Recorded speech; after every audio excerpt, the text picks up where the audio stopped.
going on, guys? This is Cade with Fear Not Do Right, and you are listening to the Fear Not Do Right podcast. It's been over a bit, like a year and a half since our last podcast with this guest. Please welcome to the show, Sheriff Mark Lamb. Yes. I love it. I love it. I wish we could say that was an in-studio crowd, but still felt like it. No, we're just in the backyard here. Yeah. Well, it's good to be back on. Yeah. Well, I mean, pinning you down for anything these days is near impossible. I know. We're squeezing minutes out of seconds.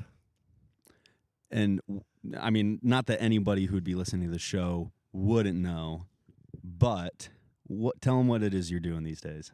Wow, man. Look, this has been a crazy year, 2023, a lot going on. You know, we had a lot of changes in the family.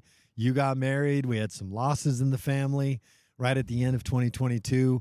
But we're taking our life in a different direction. You know, we're patriots. We love this country, and we want to serve our country and protect freedom in any way we can. And I've loved being the sheriff and planned on being the sheriff for a while longer.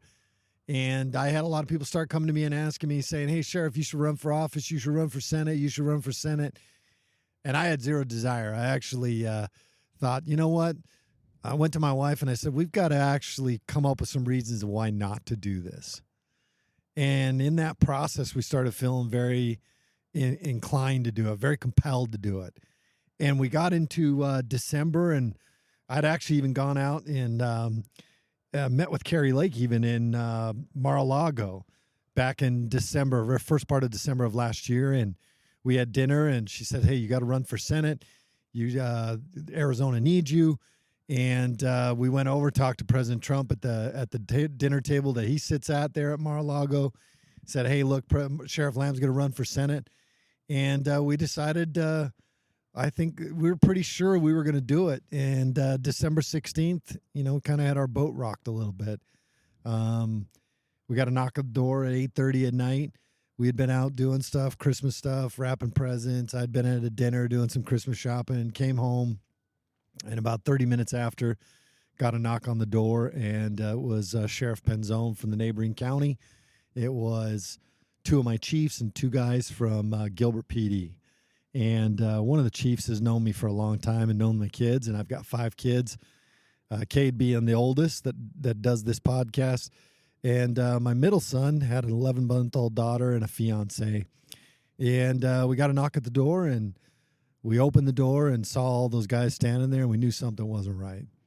And I looked at that chief who knows me, and he looked at me, and all he could say was, Cooper and the baby are dead. I tell you, it rocks your world. Immediately we lost my 22-year-old son, my 11-month-old granddaughter, and a few days later we ended up losing my soon-to-be daughter-in-law who had lived with us for a couple of years. They were struck by a drunk driver, and killed all 3 of them. And honestly, at that point, I wasn't interested in running for Senate, wasn't interested in running for sheriff, wasn't interested in doing anything. Frankly, I was just trying to get out of bed at that point. And a few weeks later, somebody said something. Right after the funeral, somebody said something, and it kind of sparked in me. It sparked something that both Janelle and I felt, my wife and I felt. And what we realized that after losing our son and our granddaughter and our daughter-in-law is that there is no guarantee for tomorrow. And the only thing we take with us in this life is what we do. And so at that point, we just felt that overwhelming, compelling feeling like this is what God had in store for us. And so ever since then, we've been going full charge, full steam ahead. We got into the race, announced back in April of this year, 2023, announced that I was running for the U.S. Senate here in Arizona. We realized going all over the state that Arizona needs proven conservative fighters, people who know what to do. When we go around, talk about the issues, the border, the crime, the economy, the national security, we realized that these are some things that we're very well experienced in, and we couldn't come up with a list of reasons why not to do it. We ended up feeling very compelled to do it. And so that's a long way of answering of your question, saying this year has brought a lot of changes, and one of those changes is we're running for the U.S. Senate here in Arizona. Big time. Yeah. Well, I think it's interesting that you also mentioned proven conservative candidates for the office, because there's a lot of candidates all over the country running for all sorts of offices, but as time and time again is proven, the proof is not in the pudding. Yeah. And, it's proven Americans. You could say Joe Biden, he's had 47 years in government. Somebody could say, well, he's proven. No, he's a politician. He's been in there. He's virtually done nothing with his life other than be a politician. We need people that have actually done this job, who are hardworking Americans who know what it means to put America first and Americans first. And like I said, this wasn't something we had on our to-do list or on our goals. But what we do is we are patriots, and we love this country, and we love freedom. We love God. We love family. And we're going to do what we have to do to protect it. And if that means running for Senate and going back to Washington, D.C. and getting in that swamp, then so be it. Let's do it. It's been super wild to see kind of the transition of you going from just like my dad to Sheriff Lamb, which I missed the majority of, to now we're running for the U.S. Senate and getting crazy with that. Because, like you haven't changed at all, but it's been so cool to be removed as I was, because for the entire time that you were sheriff, I was either on my mission, I was in the military, seeing very, very, I don't know, important things happen that didn't seem like a whole lot, that you could consider preparatory for an office like the U.S. Senate in Arizona specifically at this time, specifically given the current chessboard of American politics. So many things are about timing. They're just about preparing yourself, and then maybe it's not something you planned on doing, but the timing and the preparation line up, and you just know without a doubt that this is what you have to do. And I go back to, we look at the issues: border, crime, economy, national security. I've been, for the last 2 decades, I've been a police officer, fighting crime, reducing crime. In our county, we've reduced our crime index over the last pretty much, I think, every year that we've been in the sheriff's office. The county has reduced our crime index. We're the safest large county in the state of Arizona. And we look at the border stuff. For the last 7 years, I've been a sheriff here fighting the border issues, especially over the last 3 years with this administration, how jacked up it's been. We've been fighting that. I run an agency of over 600 employees with a budget of over $60 million a year. And I'm expected to balance that budget and stay within that budget and still accomplish what I need to accomplish. And we do that every day and every year. And then you take national security, which I think is intertwined. And I know we'll probably talk about it, but I think national security and border security are intertwined right now. I think the greatest threat to America is what's happening at the southern border on many levels, and we can break that down. But when I looked at those 4 things, it reminded me of a Danish saying. The Danish saying, I'm not even going to try to say it, but the Danish saying is, whoever has the ability has the responsibility. And when we looked at the issues that are facing not just Arizonans, but Americans, we looked and said, we have the ability to do these things, to deal with these things, right time, right place, right person. We have the responsibility to do it. And we've tried to always teach our kids, we've taught you, that you stand up for what you believe in, no matter how hard it is, how uncomfortable it is, how painful it is. You got to stand for what you believe in. Fear not, do right. Fear not, do right is what we believe in. And so we're standing up. We're not fearing, and we're trying to do what's right. As you've been out doing your thing between, ping-ponging between being the sheriff and then being a U.S. Senate candidate, what has been the number one thing that people are concerned about, as not only from a law enforcement perspective, but also from a larger stage in the U.S. Senate? So it's been kind of ping-ponging, and I would say lately it's probably been more economy. But it's been border security. And then it came really to the forefront on October 7th when Hamas went in and attacked Israel. And I think a lot of Americans woke up to just how vulnerable we are in this country and how many people we've let in that we just don't know who they are, what their intentions are. They come from countries that don't love America. These are military-age men predominantly that are coming in. I don't know who's behind it, who's paying for them. I've got my, who's paying for it, who's bringing them here. I've got my guesses, but we've got a government that once they do get here are taking our tax dollars and helping these people, even after they broke our laws by coming to this country illegally or by making false asylum claims.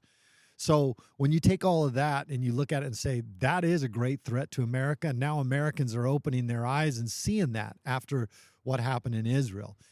But we also, the other threat is, what has been the greatest cause of death in America? The leading cause of death in America over the last few years between the ages of 18 and 45 is fentanyl poisonings, which is coming across our southern border. And we are losing about 100,000 people a year to fentanyl poisonings.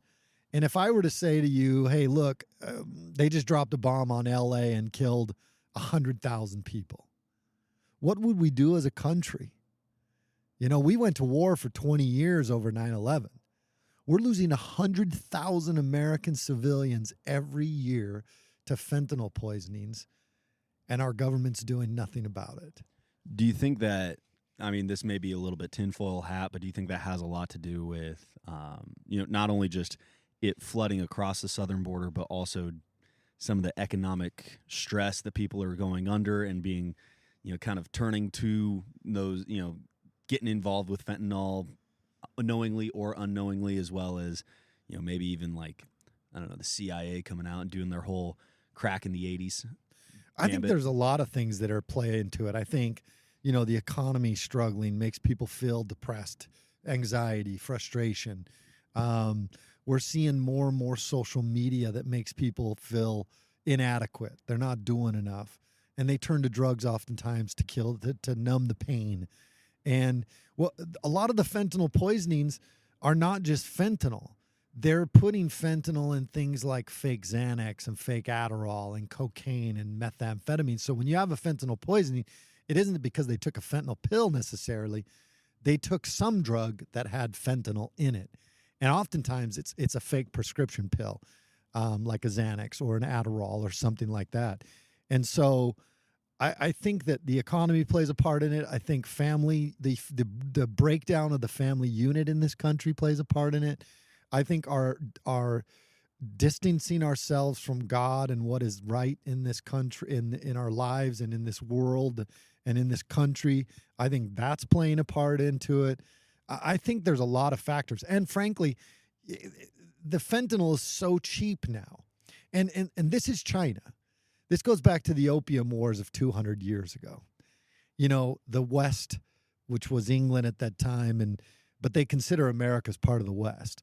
But back then, they put opium in China, and they literally crippled the dynasty with it.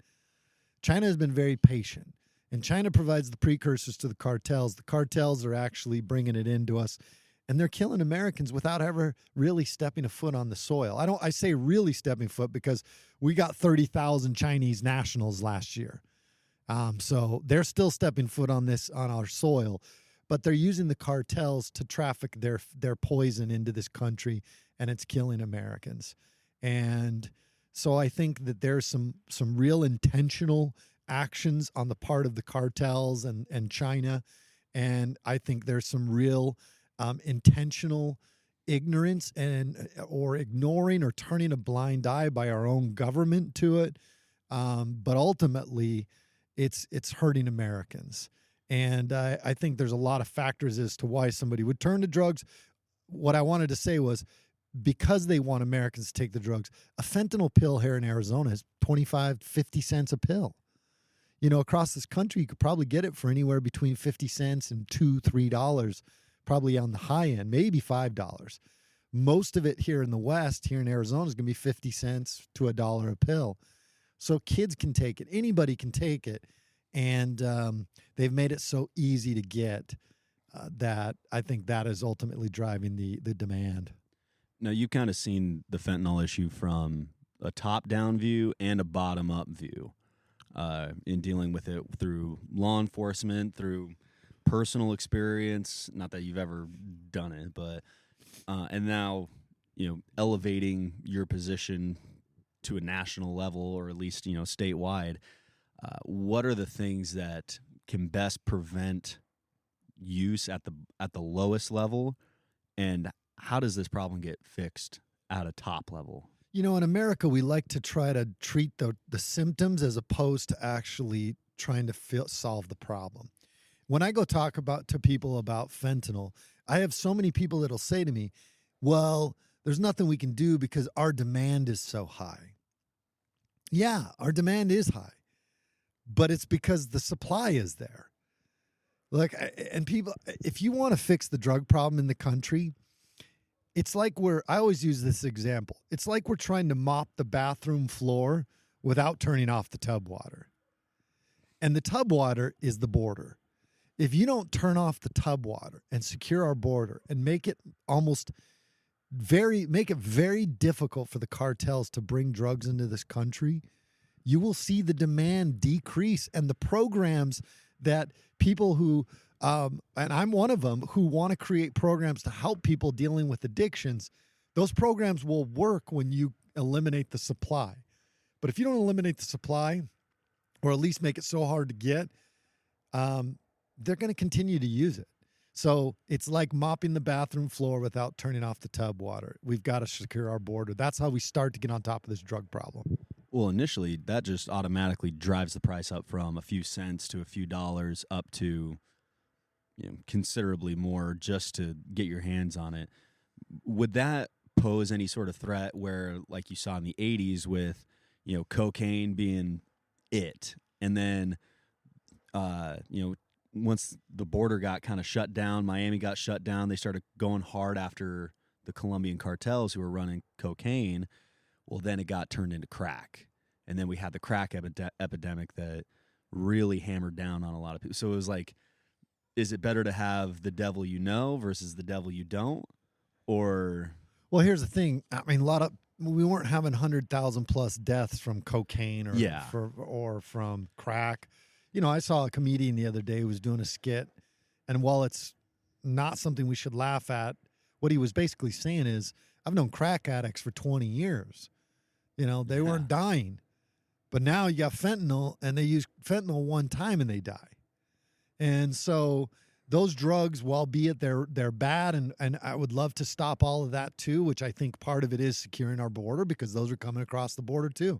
We're finding cocaine, we're finding fentanyl, we're finding heroin, we're finding methamphetamines, we're finding all those drugs. And so you've got to stop all that, and it starts at the southern border. But the devil those drugs weren't killing people like fentanyl poisoning is killing people. Now we're getting beyond fentanyl. We're getting into xylazine and a couple other drugs that have zero human-approved use. So fentanyl has human-approved use. You can go to the doctor and get a surgery, and they'll give you a fentanyl patch, or they'll give you fentanyl. They'll give you different forms of fentanyl or opioids. They'll do that. But xylazine and some of these other ones are horse tranquilizers. They're for animals, and there is zero approved use for it. The problem with xylazine, for example, if you had somebody, and this happens to us all the time. I mean, we have probably 500 to 700 overdose calls where people are poisoned or they're out of it. And we go, and a lot of times we have to give Narcan. Narcan is a counteracting agent that will neutralize the effects of the fentanyl and bring the people back. Within 5-10 minutes, they're like back, and usually they're pretty ticked off at you for giving them the Narcan or naloxone. Those are two products. The problem with xylazine is it is a synthetic opioid, and it is impervious to Narcan and naloxone. So if you were to give somebody that is overdosing or having a poisoning, that Narcan or naloxone would have no effect on it. And that's going to be dangerous. It's dangerous for us in law enforcement. It's dangerous for first responders. And it's dangerous for people that are actually consuming these drugs. Is it – I've seen like news headlines and such where either LEOs or fire guys or whoever's showing up on a scene, fentanyl will be on the scene, and they're wearing like full hazmat suits. Is that an overreaction, or is that an appropriate response?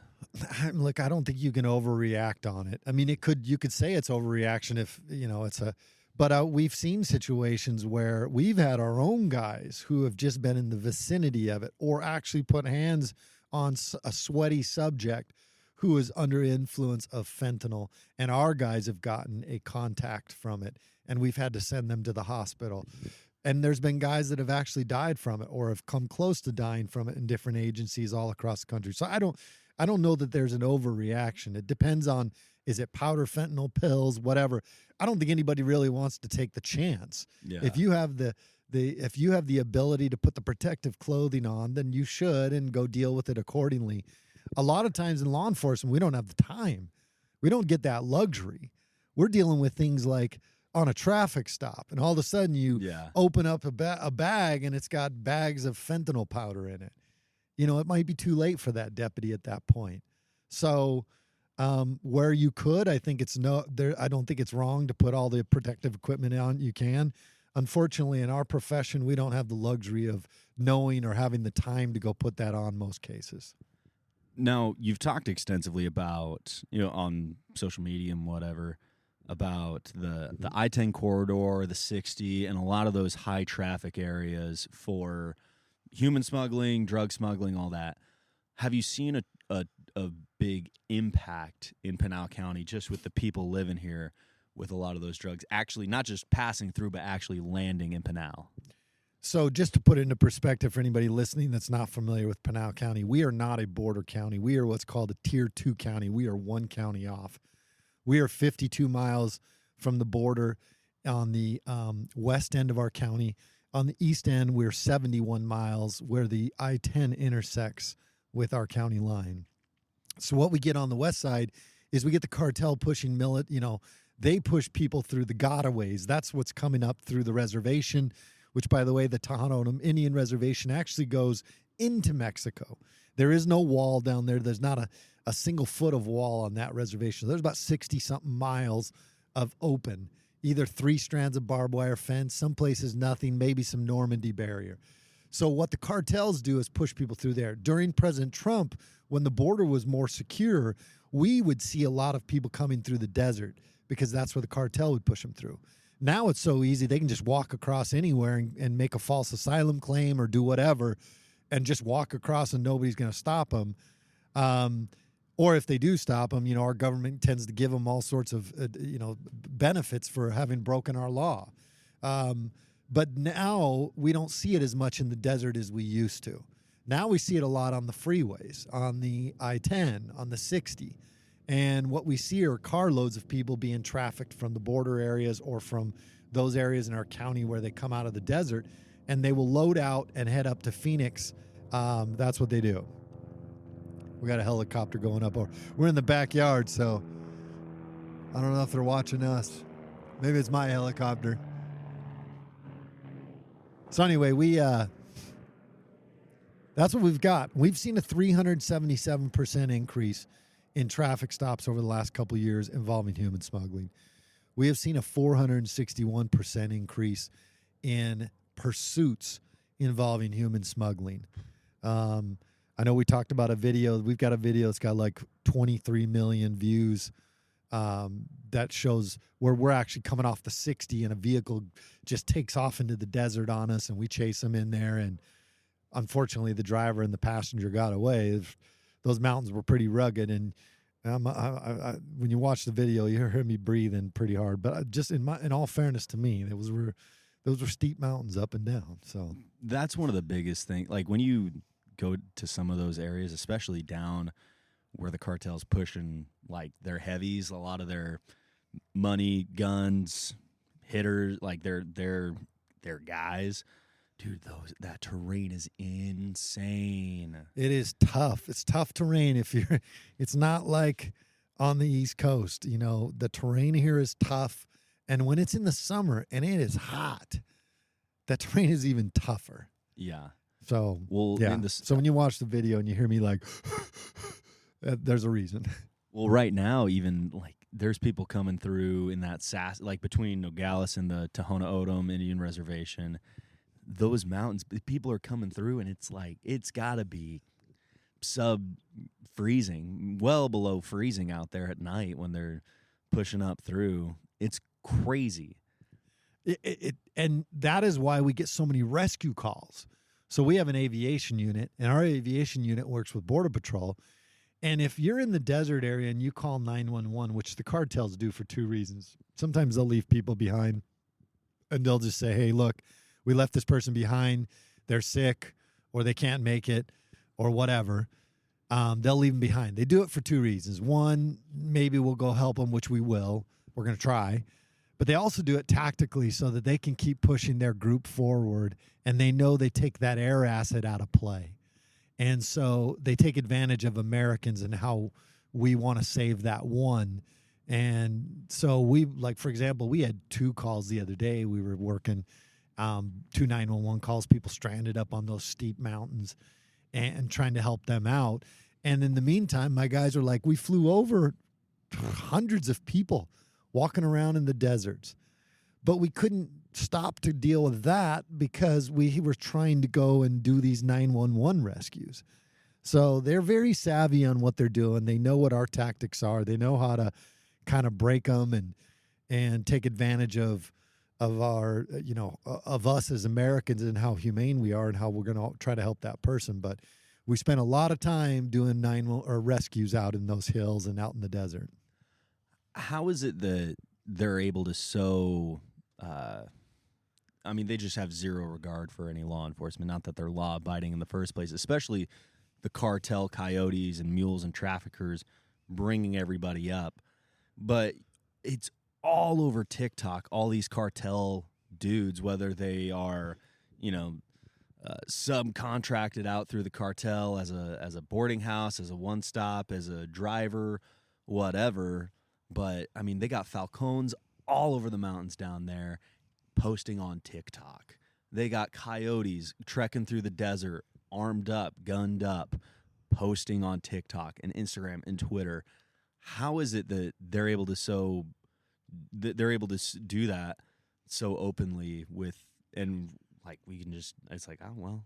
Look, the answer to that is they've overwhelmed Border Patrol and CBP.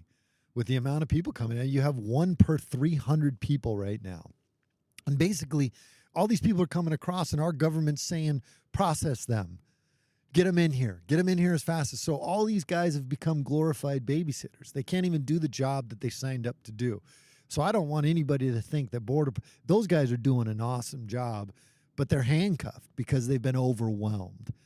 And so what that goes to is, it also is another point is our other federal agencies, the FBI and some of these other agencies that should have their finger on the pulse have been ignoring this issue and how vulnerable we have become because they've been out screwing around with Americans and going after Americans for petty little things, political things.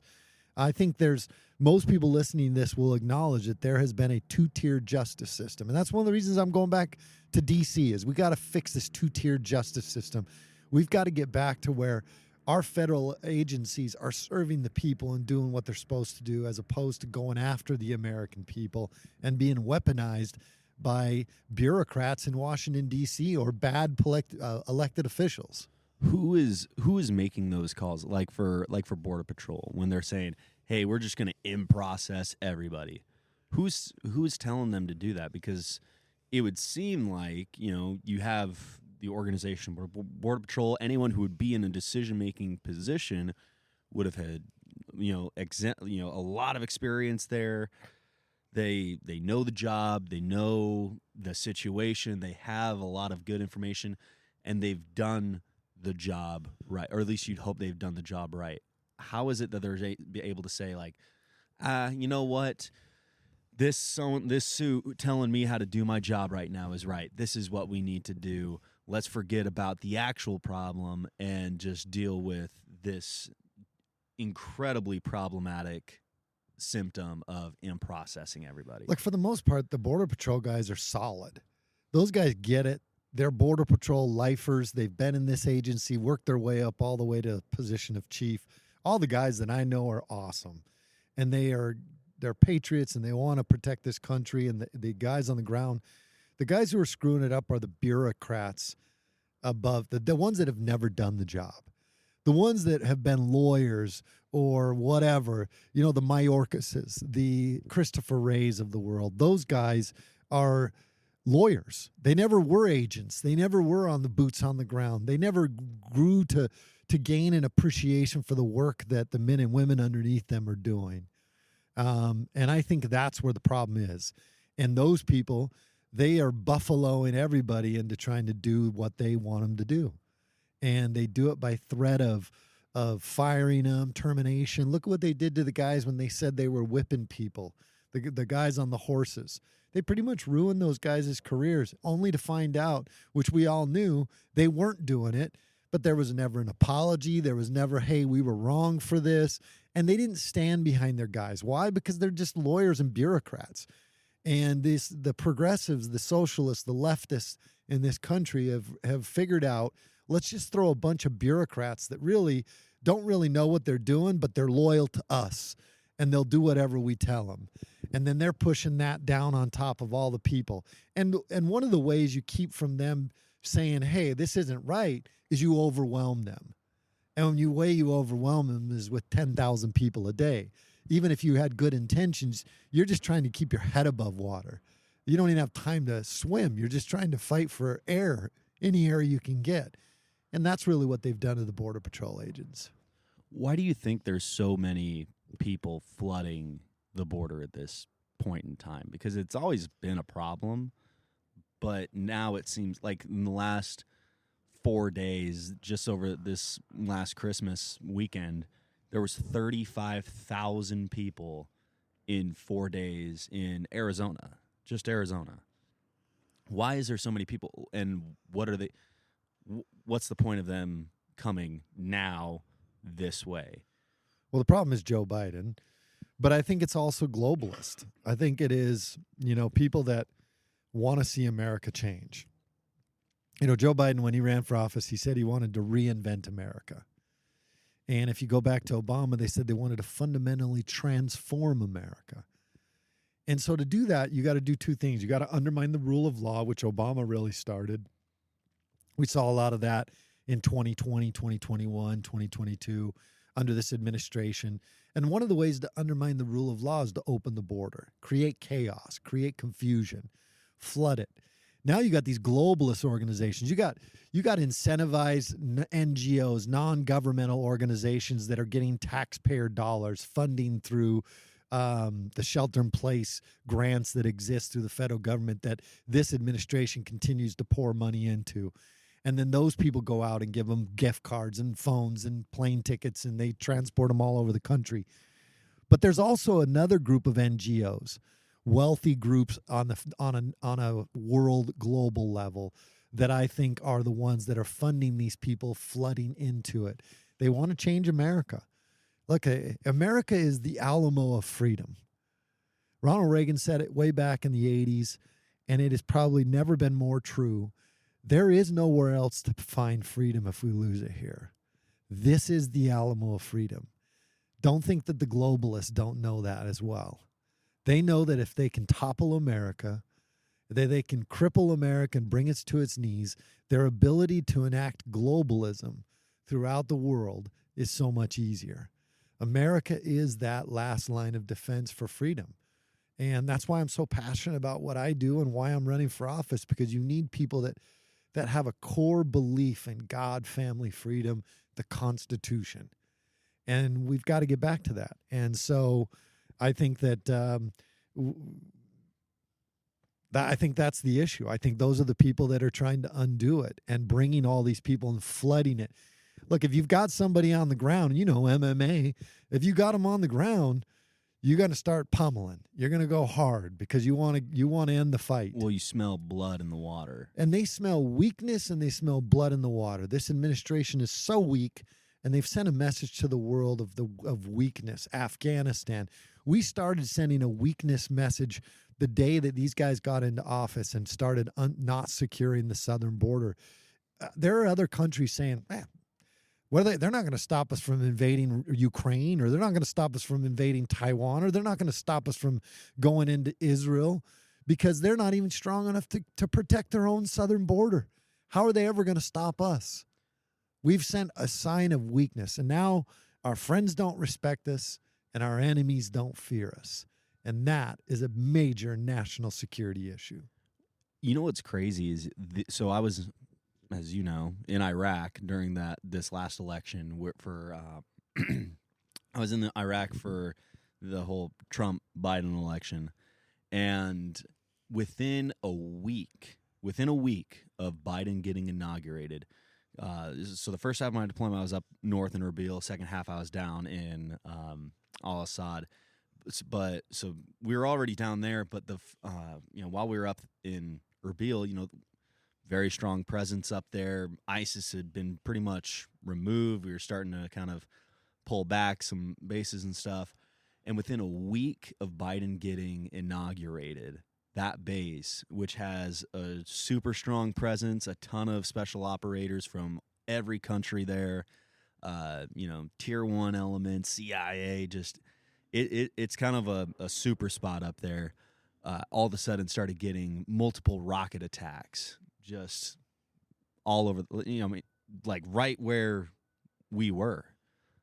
Within a week, we owned it. The entire time we were up there, we owned that space. Within a week of Biden getting into office, we were getting rocketed, and then on top of that, it was like we knew who, what, why, when, where, how. Couldn't do anything about it. It's the same thing now.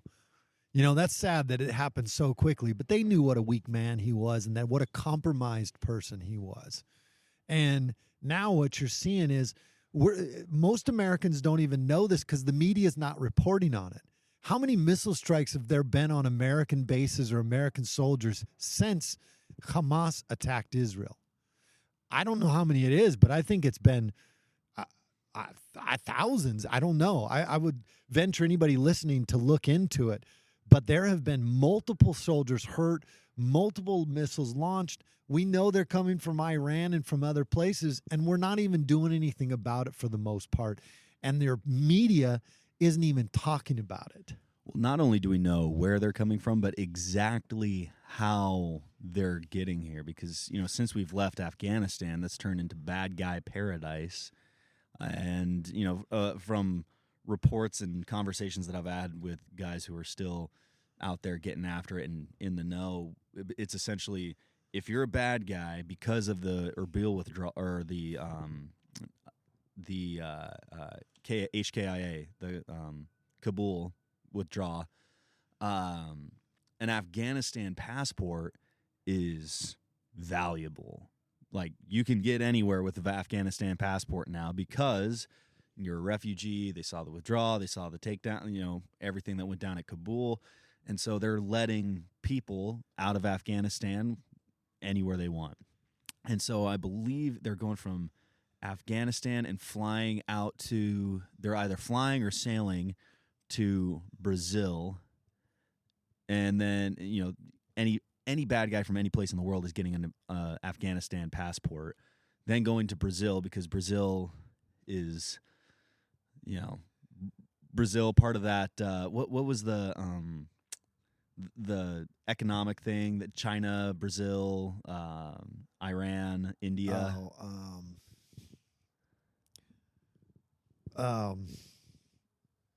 Man, I can't think of it. Yeah, well, CSI or CS. Yeah, it kind of had a word. It was kind of made into a word. But anyways, bad guys are going through there and then taking the trek all the way through Central America, which is not easy by any means. I've lived in Panama. I know what the jungle down in the Darien Gap looks like. Not easy at all. I've heard there's actually a pretty high mortality rate in the Darien Gap. I'm sure there's a high mortality rate. That jungle is tough. I think that's one of the things that frustrates me most is how motivated, just everybody across the world is to come to the United States, but especially bad guys. How motivated they are to, you know what I'm going to do? I'm going to jump through all the hoops to get fake citizenship, fake, identification from this place in order to travel across the world, go through some of the most treacherous jungle in the world, filled with caimans and snakes and undiscovered diseases. But I don't think they know. I don't think most of them know. I think they're told that it's a pretty easy travel trip. And I think by the time they get to Brazil or wherever else they're going, they realize, crap, I'm in a problem here. And then it's kind of like going up a ladder. At some point, you get halfway up and you're like, I can either go back down halfway or I can continue to go up. Yeah. And so I think a lot of them don't know until they get here.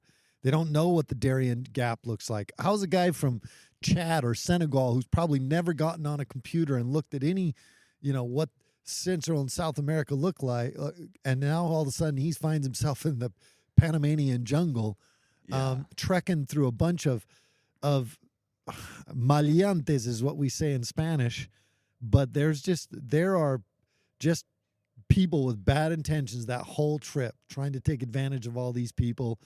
But also there's probably two things. Either they don't know or they're being incentivized to do it. Mm. And a lot of these people probably were criminals in their own country and thinking, I can't go back there anyway. And so I think you get a lot of factors in it, but I think the majority of them have no idea. I've seen the faces of plenty of these people, and by the time we catch them, it's almost relief in their face because you can just see that they've been on the edge for weeks, if not months, trying to get here. They've been just extorted for money. They've been probably threatened with their lives. Many of the women have been raped. Many of the children have been raped. I mean, the things they go through and see to get to that point, I think they're exhausted by the time they get here. Do you think there would be solutions? Because obviously we know the logistics of how they're able to get this done. It's similar to how, during the Trump era where he was putting sanctions on Russia, putting sanctions on China, sanctioning everybody, where if you were to put in, preventative measures, maybe not in Mexico, but stop the flow before it gets there, where, hey, look, we're going to crack down on Brazil and their immigration because it's messing with us up here, or Panama, or any of our partners down there who we have that good relationship. And it's like, hey, listen, we need to stop it here. Instead of stopping it at the border, instead of letting, it's like if you were to take soccer, instead of letting the goalie take care of stopping the ball, how about all your field players and your defenders prevent the ball from even getting close and staying on the other half of the field? That would work had we not lost the friendships that we've had with all those countries. When President Trump was in, if you didn't play ball, you didn't get money. You didn't get money from the United States, or you would end up paying more tariffs on your stuff. That's how you do business. That's how you leverage them into doing it.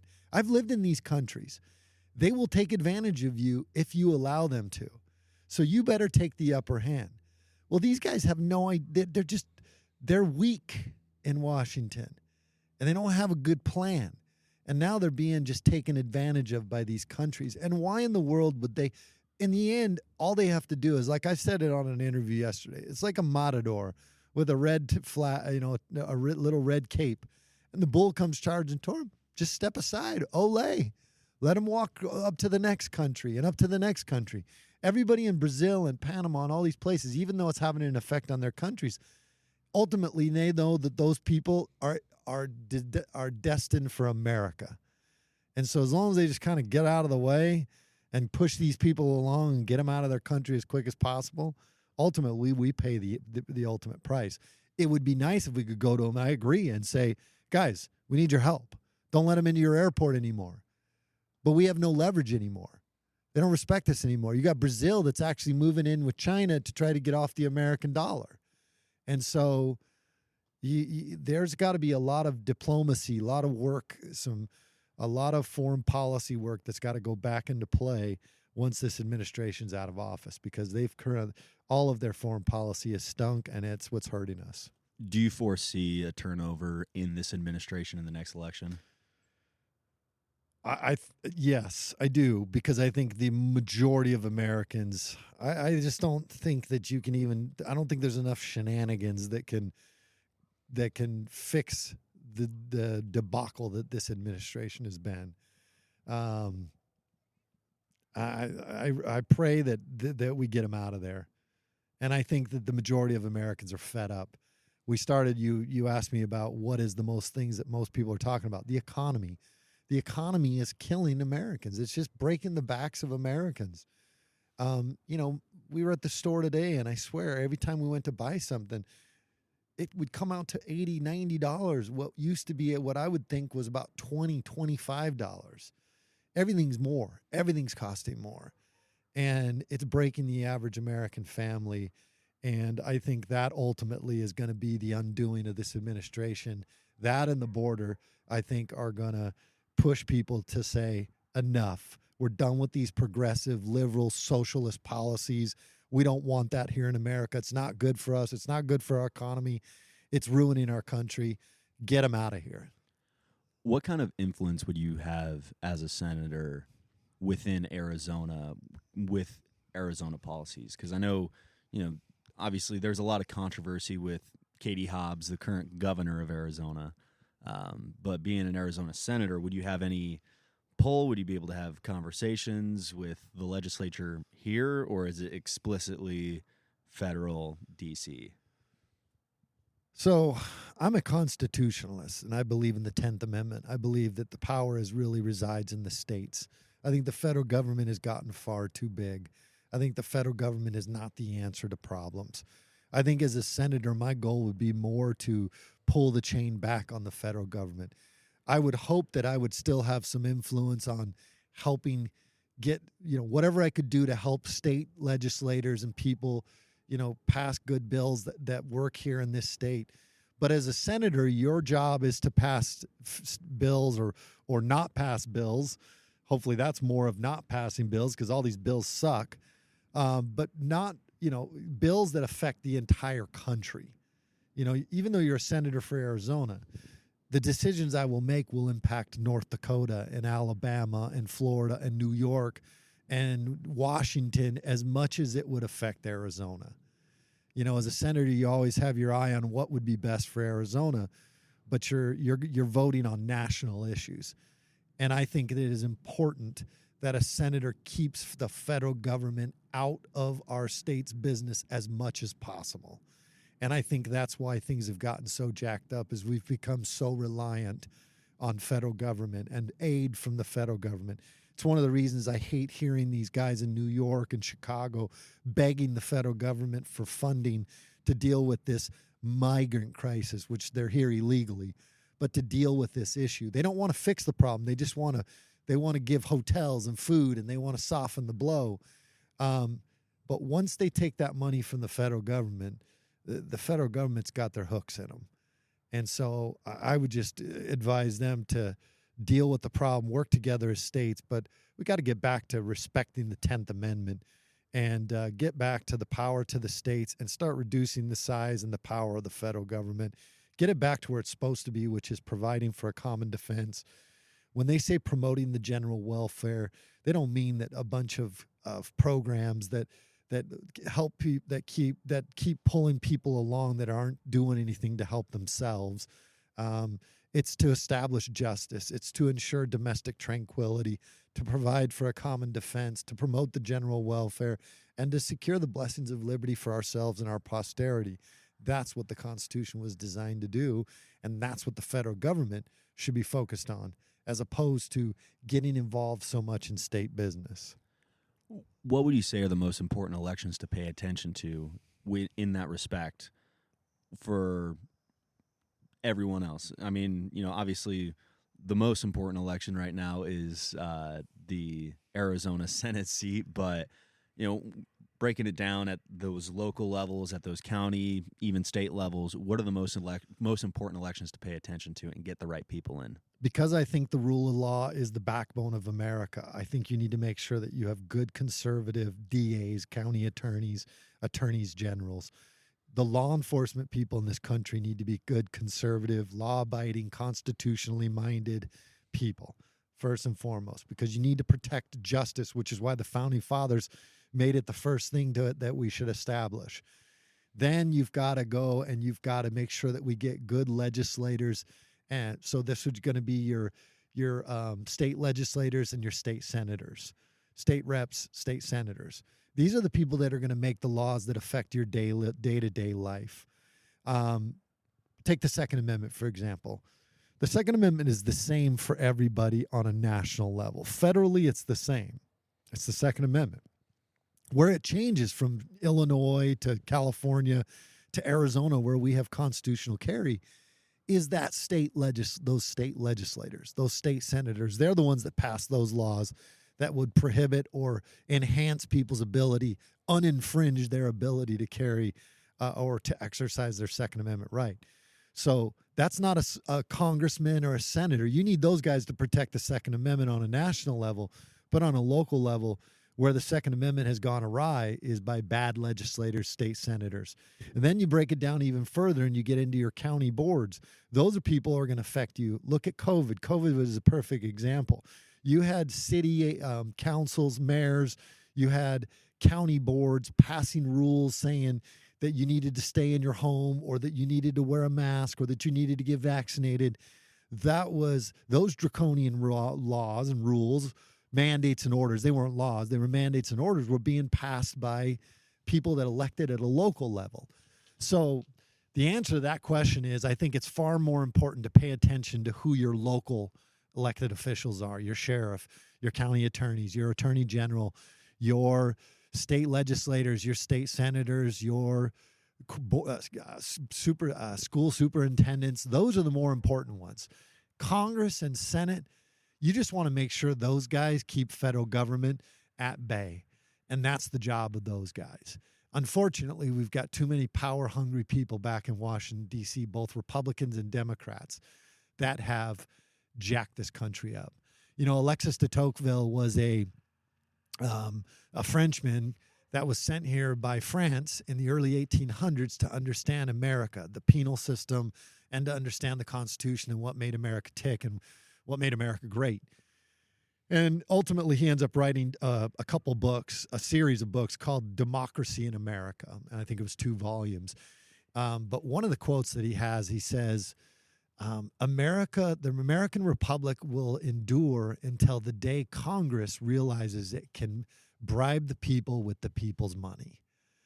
And what we've seen on a national level, if they've taken our taxes and they have bribed the people, they have bribed states by saying, hey, we'll give you federal dollars to deal with this. We'll dump more federal money in.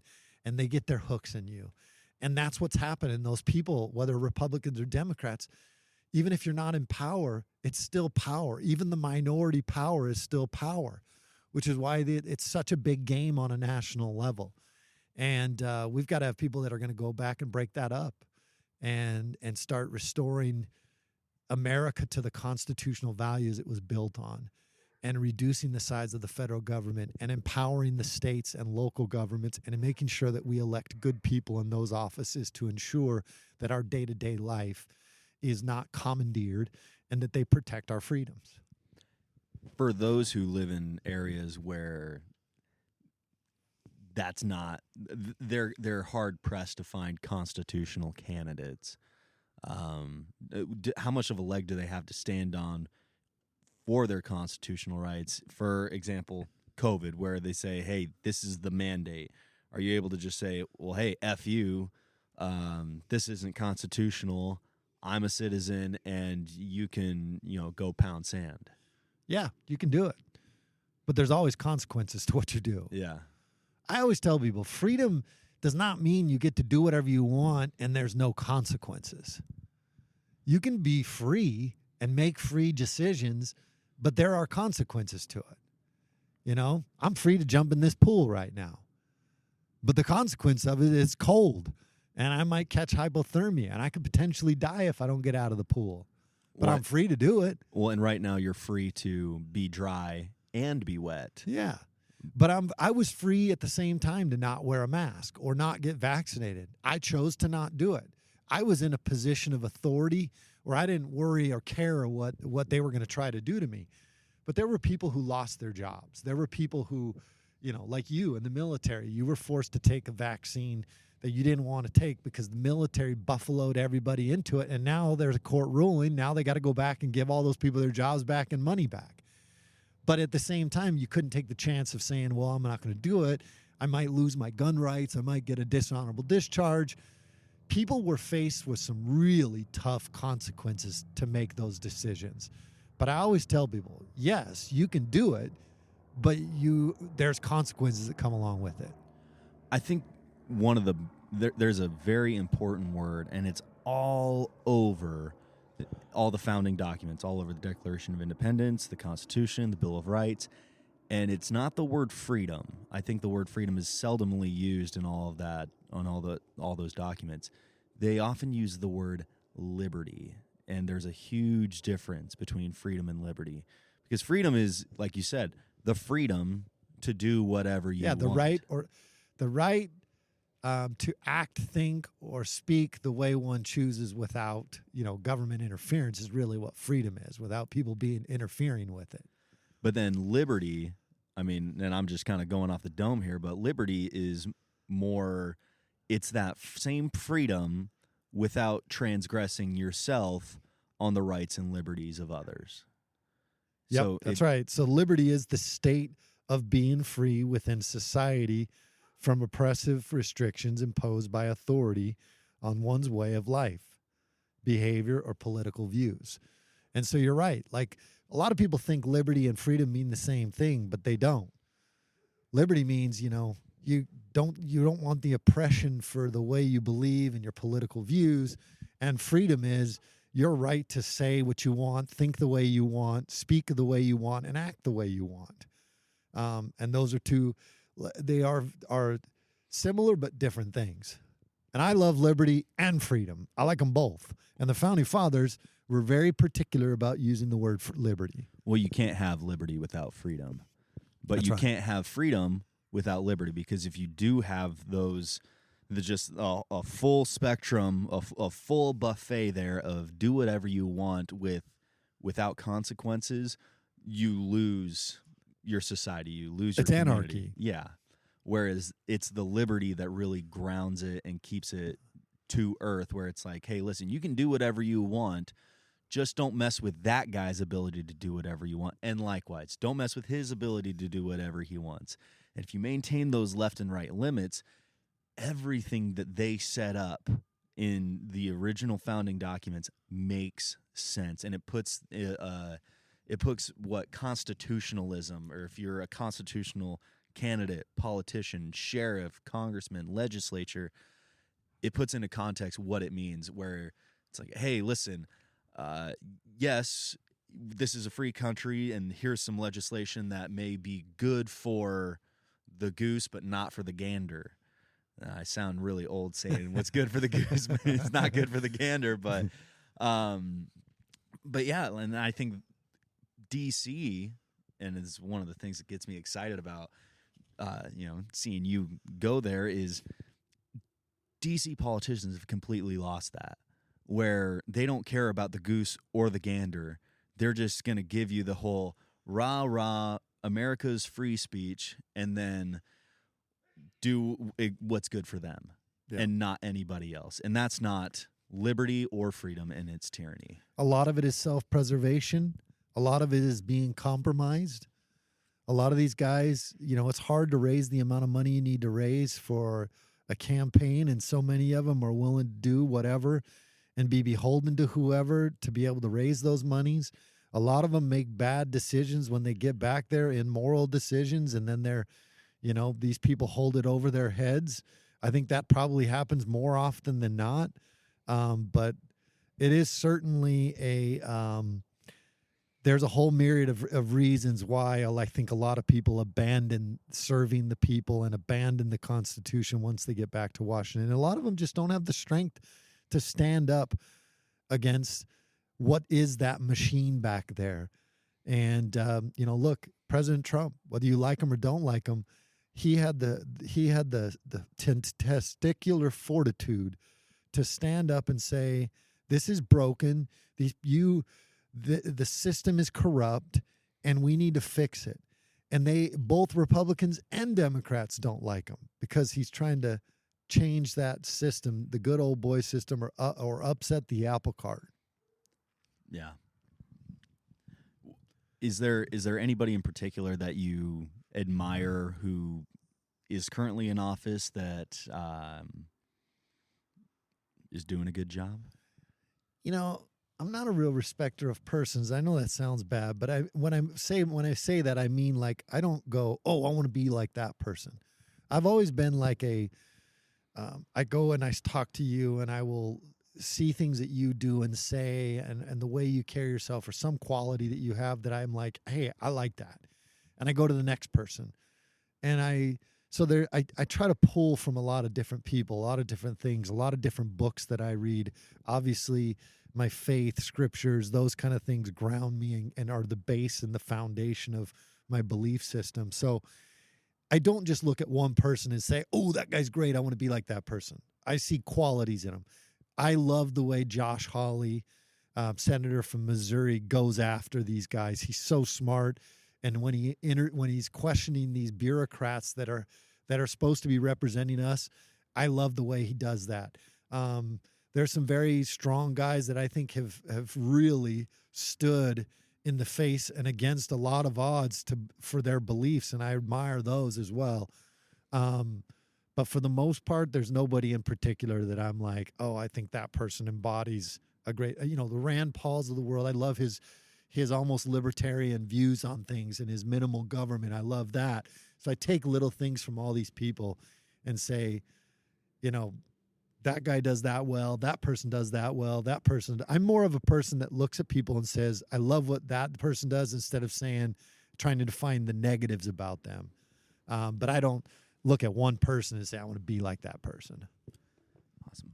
Well, so one of the things we did for this episode of the Fear Not Do Right podcast is we put it out to you guys, the listeners, of a lot of what your questions are for the sheriff of Pinal County and soon to be senator of Arizona. And I haven't seen the questions. So. Yeah, he hasn't seen any of these questions. And we are going to answer every single one of these. So if you submitted a question, you are going to get it answered. You know what a really popular one is that I've gotten throughout the years as the son of the sheriff of Pinal County? People think I have pull over at the office. Which maybe I do, and I just don't realize it. But the first question for you comes from just a dude named Bruce. You said, "Let me skip the formalities and let me skip the formalities and deputize me. Obviously, run a background check, etc. Love, Bruce." Look, so don't think this isn't something I haven't thought about, because the Arizona Constitution is what empowers me as a sheriff. And the Arizona Constitution says that, number 2 says, it is the sheriff's responsibility to suppress any insurrections, affrays, riots, whatever comes to the knowledge of the sheriff. And if you go further down, there's 2 key factors. There's one that says that I can enact a posse. So that's one of the things. But the other one says that I can command as many of the inhabitants of my county as I deem necessary. And so I believe, based on that, and I've had this conversation with my county attorneys, that should I not have the resources or the manpower to deal with the issues that could arise, and I said this back during COVID and during a lot of the riots, saying, look, if there was a fire or a flood or something, and I needed more help, I wouldn't hesitate to deputize people, because that Constitution gives me the authority to deputize as many people as I deem necessary to accomplish my mission. What we have done is we've created a very robust posse. We've created a patrol posse, a citizens posse. So for Bruce, if Bruce lives in the county, at this point, we're not just deputizing people. But constitutionally, that authority, I think, does reside with the sheriff. Now, what is the process like currently to become an actual deputy for the Pinal County Sheriff's Office? So there's 2 ways to be a law enforcement officer in this state. Number 1 is you go through an academy. You have to go through all the background check through the AZ Post, the Arizona Peace Officer Standards and Training. The second way is to be the elected sheriff. You could never have served a day in law enforcement. If you become elected as the sheriff, you are now authorized to be a peace officer in this state. And so for Pinal County, what it is you've got to go through the academy. We hire you. We put you through a background. You get hired. We pay you while you go to the academy. The academy is 20 weeks or 22 weeks. Then you'll come off and you'll do about 14 weeks on FTO, which is Field Training Officer, where you ride with other deputies and they teach you how to do the job after you get out of the academy. And then once you're done with that, then you're actually on your own and but you're a legit deputy once you finish the academy and come out. We swear you in, and then you go through the FTO process. So it's about a 5-month process, 5 to 6 month process in the academy, and then you've got several months after that of training. So this one is from Nona Dawn Betts, 3512. How long have you been the sheriff? I've been the sheriff now for just finishing my 7th year and getting ready to start my 8th year here in the next year. How many years in law enforcement altogether? Been about 18 years, I think almost 18 years in law enforcement. So these next two questions are kind of combined. So from Welton 45, Peyton Randolph, and Pay Randolph. How will Pinal County do with Mark no longer as sheriff? He has a lot of local support, and if you leave for the U.S. Senate, will Pinal County Sheriff's Office remain the gold standards of law enforcement agencies? Ooh, I like that. Who was that again? That last one was Welton 45. Welton 45. Thank you for that question, and thank you for the kind words. Look, we have worked really hard to put Pinal County on the map and show that we are a legit. If you want to be a cop, come to Pinal County. We let you work and do your job here. We treat people with kindness and respect. We uphold the Constitution. We protect people, but we also hold people accountable if they break their law. We'll chase you and pursue some. We're not afraid to do our job, and that has brought a lot of people to us. So I have loved doing it. And I appreciate the support we've had in the county because it's allowed us to be able to do what we've been able to do and really run the agency the way it should be run. But also at the same time, I've got a guy, when I was going to run for Senate, it took me about 2 months of going through and really trying to find the right person. Had I not found the right person, I wouldn't have stepped away and done this. Even though I felt compelled, I wanted to make sure the county was in good hands. And so we found a guy within our agency. We asked him if he'd be willing to do it. He said he would, and he's awesome. His name is Ross Teeple. He's one of our lieutenants. Teeple for the people. Teeple for the people. Make sure you go support him financially, sign his petition. But he is handpicked by us. He will be an amazing sheriff, very constitutional, very Second Amendment, believes in protecting the people and their constitutional rights, and believes in protecting, our employees and letting them go out and do the job. And I think that the county will not only continue on the same trajectory, but I think it'll even increase more with under the new leadership. So I look forward to taking my skill set to the Senate. But I think we've created a really strong vehicle here, and we've created a lot of momentum. And I think that Teeple's going to be able to carry us through into the next cycle, into the next generation of sheriff. Okay, so this isn't one of the questions here, but what are some of the things that you've done as sheriff, that you've seen successful in office as sheriff, that you think are going to be, that you plan on implementing for similar success as a U.S. Senator? I mean, like that's a big question. We got a lot of other questions, but I mean, some of the things I'm proud of is the programs we've instituted in the jail. We have our reentry programs that we're building now, tattoo removal programs, veterans programs in our jail. When you get outside the jail, we've done our youth redirection class where we've helped youth. We've had over 200 kids go through the program. Only 5 have reoffended, and we've kept them out of the judicial system. And when they finish their classes, it's as if it never happened. We were able to work that with the county attorney. We have seen just how we've been able to reduce crime. We've been able to stay within our budget. We've been able to do all these things that I'm very proud of, and I hope to take the same concepts over to the national level in the Senate office. And people will say, well, you're only one of 100 senators. How are you ever going to get anything done? Well, first of all, I'm only one of almost 3,100 sheriffs in this country. And we've managed to build Pinal County up into one of the most recognizable sheriff's office in the country, not just the state of Arizona, but we have taken it and put it on the national scale.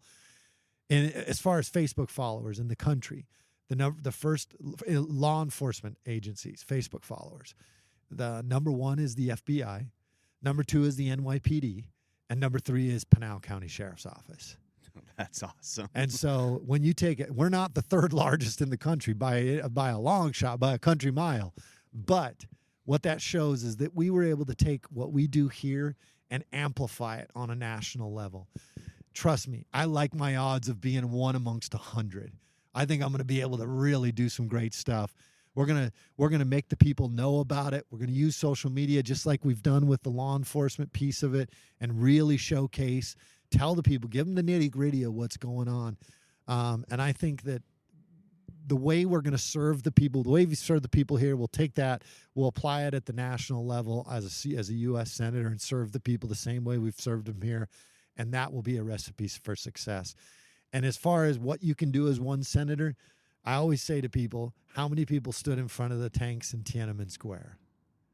One man. One man had the courage to stand in front of the tanks in Tiananmen Square and changed a dynasty. Why? Because other people believed the way he did. They just needed somebody that was willing to go and stand in front of the tanks. And so I look forward to going and standing in front of the tanks in Washington, D.C. Nice. All right. This next one is from Trigga Mike. What is the hardest decision you've had to make in life? Trigga Mike, that's a good question.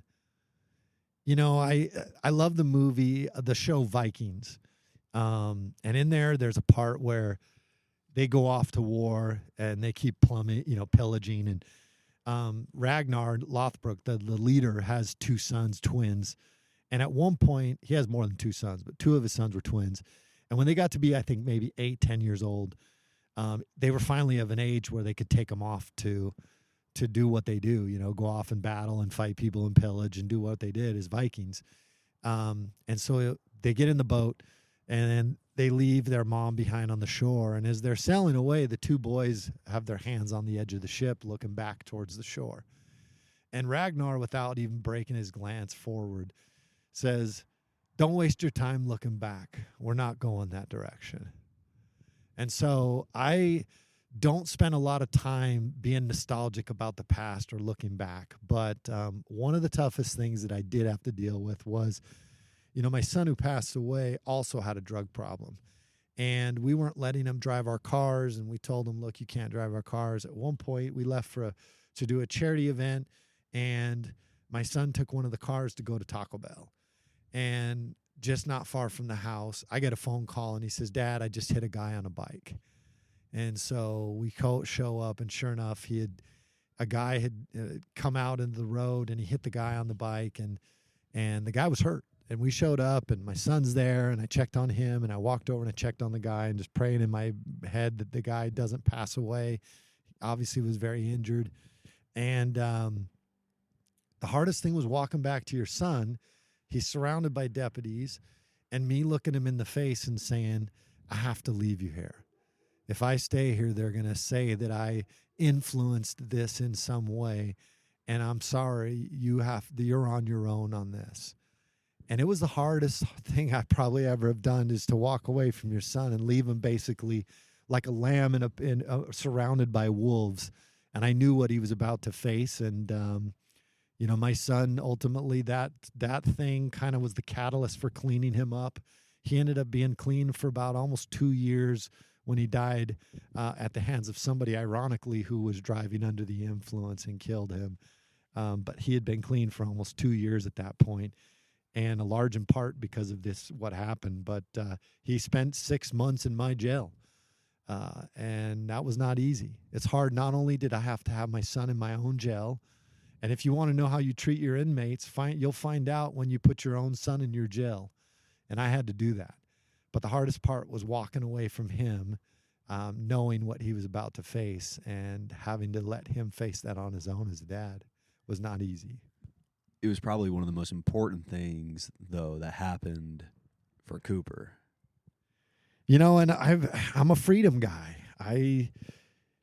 We have to be free to make our decisions for good or bad. And I see a lot of parents, and there's a lot of people that say, oh, I believe in freedom, but then they don't want to extend that freedom to their spouse or to their children. And by any stretch of the imagination, I don't want anybody to construe that as I let them do whatever they want. No, that is not the case. But you have to let them make decisions in their life, and you try to course correct and you try to teach them correct principles. But in the end, it is incumbent upon them to make their own decisions in this life. That's what God sent them here to do. And that's their relationship with God, is making their decisions. And we did the best we could to teach our children.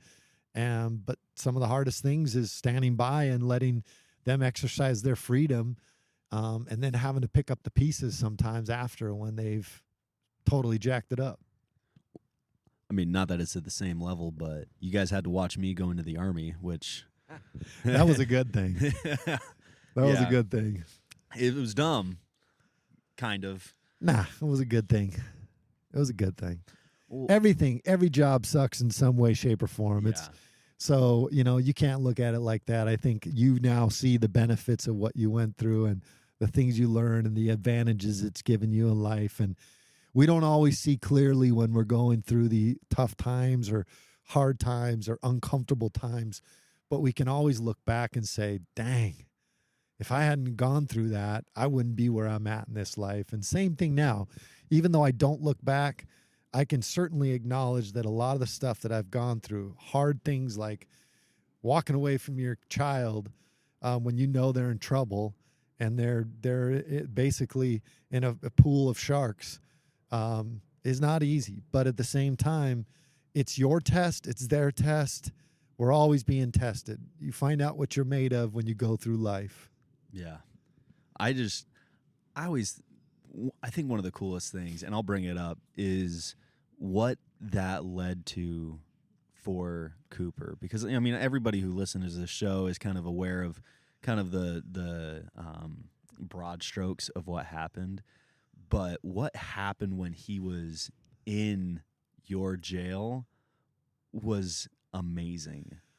So we wanted our son to write a book called The Sheriff. I have a book called American Sheriff, Traditional Values in Modern World. My second book was American Sheriff, Rules to Live By. Both of those I wrote before I lost my kids, so you won't even hear about it in there. But in the one book, I do talk about the challenges we went through when he was going through having hit the guy on the bike. Well, my wife wrote a book called The Sheriff's Wife, holding it all together behind the scenes in politics. So when my son went to jail, we always look at the bright side, and we said, if you can have a good attitude and see this find the good in what you're going through, you can turn this around as a positive. And so we said, you need to write a book called The Sheriff's Son, Surviving Fentanyl and My Dad's Jail. And we talked about that before he had this experience, but my son hit the guy he hit on the bike. Unfortunately, the day that my son took the plea, that guy also got into an accident and ended up getting a DUI. And my son was in jail about 4 months into his sentence, 5 months into his sentence. He calls us and he says, "You're never going to guess who's in jail with me." And we're like, "Who?" And he says, "So-and-so." And it was the guy that he had hit on the bike. And I said, "What did you say?" And he said, "I just walked up and I shook his hand and I told him I was sorry." And he looked at him and told him he forgave him. And it was a full circle of redemption for Cooper. And I think that really helped him as he was transitioning out of the bad decisions he had made into his new life as a father and a husband. And it truly was impactful for him. And I think it really was going to be a great story to tell. And I was looking forward to helping him write that book, and my wife was looking forward to it. Unfortunately, he passed away before he did it, but it was a story of hard trials and bad decisions and mistakes and victories and overcoming all of that, and a story of redemption at the same time, only to tragic tragically end by losing their lives? Well, it's one of those things where everyone kind of has to get their ass beat by life sometimes. Like for me, a lot of that came through my mission, through the Army, and I'm sure there's going to be plenty of that down the road. And, I've been a unknowing kid for many of the trials that you've had, but there's moments where you're just like, I got to do this incredibly difficult thing by myself and get it done because it's what's got to be done. And it's one of those things that makes you a man. And it was cool to see Cooper have that experience through one of your own experiences as well. Yeah, unfortunately, experiences that we go through are oftentimes intertwined with other people. But part of the reason I'm running for Senate and I ran for sheriff and I do the things that I do is because I love embracing the hard things in life and knowing what I'm capable of. You will never find out what you're capable of unless you are willing to go out and look down the barrel of the gun, fight with the bears of life, take the blood and the sweat and the knocks around that you're going to get. That is what I live for. And I think that's what we were all sent here to do, is find out what we're made of. And, Cooper found out what he was made of, and he had made some bad decisions, but he found it anyway. And I consistently try to push myself, and I know that we've taught you guys to do it, and all of our kids push themselves hard. But if you want anything good in life, I'm going to tell you right now, it's going to be through hard work and through uncomfortable times and painful times. But when you get on the other side, you can look back and say, I understand why I went through all that. I'm a better person for it. All right, we'll get on to the next question. So, Nicholas Williams 200, he has a couple questions for you. First one is, how do you feel about cannabis legalization, and is that something you are going to push for? So, Nicholas Williams 200, look, I don't like, my son died from somebody who was under the influence of marijuana. I was not for the legalization of marijuana. Do I think that marijuana is the worst drug out there? No, but not by any stretch of the imagination. It does not have the negative effects. It doesn't cause as many bad decisions. But I also respect the vote of the people. While I did not love the legalization of marijuana in Arizona, I also understand that the people voted for it, went through the process, the constitutional process we have of putting things in front of people and letting them vote on it. And the people of Arizona chose to legalize marijuana. And so I respect that. I still think it can have negative effects. There's some positives for people who are struggling with cancer. I know that there's some uses there that people do.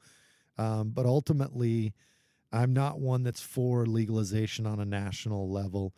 The people that like marijuana aren't going to like that answer. But I also don't think the government should be telling you, there's things that are against the law, but I also don't think, government needs to get involved in our daily lives like that. But, I don't love it. And especially since I lost my kids to it, somebody was under the influence of it. Well, it almost falls back to that liberty that we were talking about, where it's like, what's that left and right limit of how free you can be without infringing on others' freedom? That's right. All right. Next question is, are you going to legalize and or encourage militias to take care of our border since no one else is? So, the militias, there's more. I think people don't know history as well. The power is the people in this country. And I tell people this all the time. The second you start to form a militia under the sheriff's office, you become the Constitution then gets overlaid on that. So you cannot search and seizure, all those, the Bill of Rights, all those things that apply to restricting government would apply when you were to form a militia. The way it used to be is communities would form groups of people that would protect their communities. And I think that people need to recognize their power in this country, and they need to exercise that through voting. They need to get together as groups and figure out how we take our country back. But it's we, the people, is the strength of this country. And if I basically have a posse and I have deputies that go out and do the job, and we are held in check by the Constitution. Okay. What do you have to offer that's different than anybody else? All we hear is words. You know, like I agree. Most politicians go up and talk. That's why I'm running for office. I'm sick and tired of it too. Who is that? Same guy, Nicholas Williams, 200. Nicholas Williams. I'm sick and tired of it too. Like, I'm so sick and tired of it, I ran for Senate, which is no small thing. Like that, I put my family out there. I put my reputation out there. I put my finances out there. I have slid all my chips into the center. I'm not just talking.